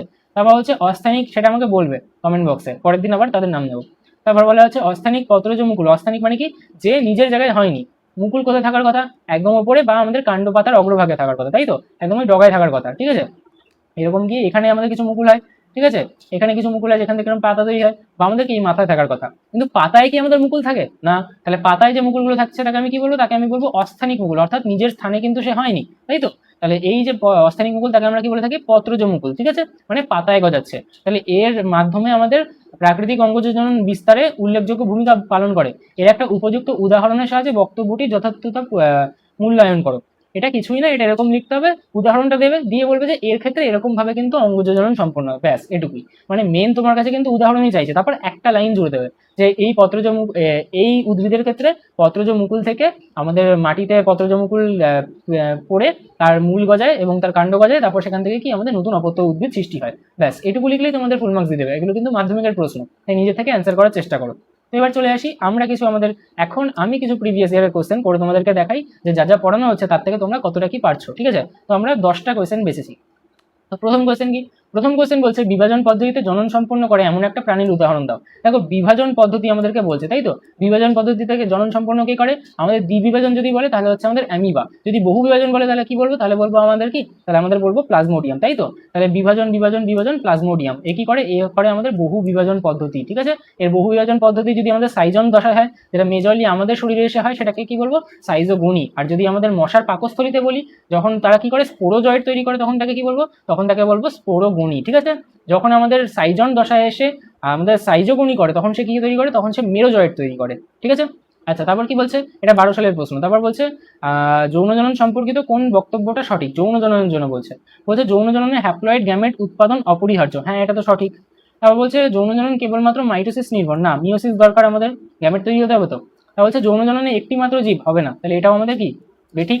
তা বলছে যৌন জননের ফলে উৎপন্ন অপত্য জীব জিনগতভাবে হুবহু জনিত্রী জীবের মতো না, ক্লোনিং তো হবে না। হুবহু জনিত্রী জীবের মধ্যে কোথায় হয়? যখন ক্লোনিং হয়। ক্লোনিং কোথায় হয়? ক্লোনিং হয় হচ্ছে আমাদের অযৌন জননের ক্ষেত্রে, ঠিক আছে, তাহলে এটা হবে না। তারপর কি বলছে? তারপর বলছে অর্ধবায়বীয় কাণ্ডের দ্বারা, অর্ধবায়বীয় কাণ্ড আমাদেরকে বলছে, তাই তো। অর্ধবায়বীয় কাণ্ড মানে কি? আমাদের ধাবক খর্বধাবক, ঠিক আছে। অর্ধবায়বীয় কাণ্ড বলছে মানে কি? আমাদের ধাবক খর্বধাবক, এই দুটোই তোমাদের আসবে, ঠিক আছে।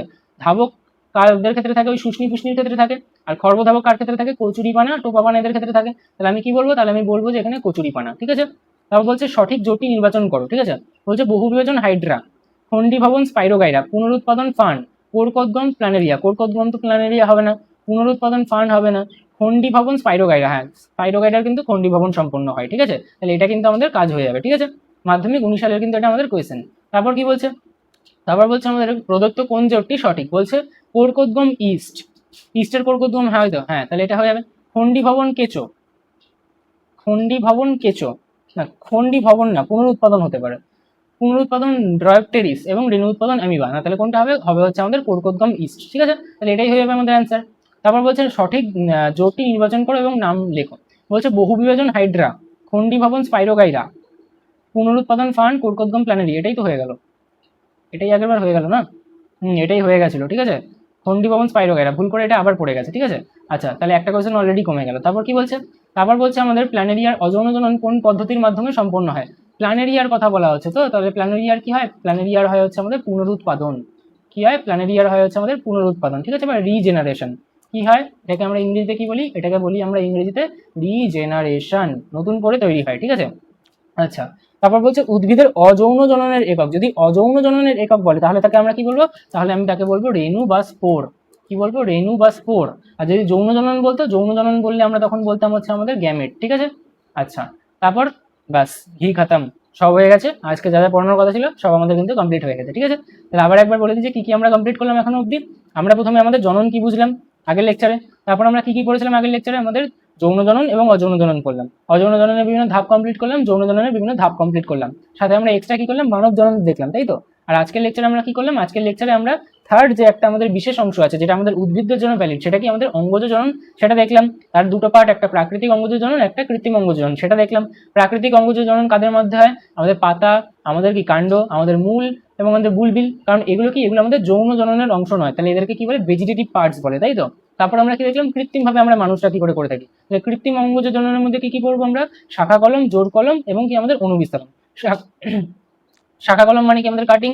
জোড় কলম মানে কি? জোড়া লাগিয়ে দিচ্ছি। এবং আমাদের গ্রাফটিং মানে কি?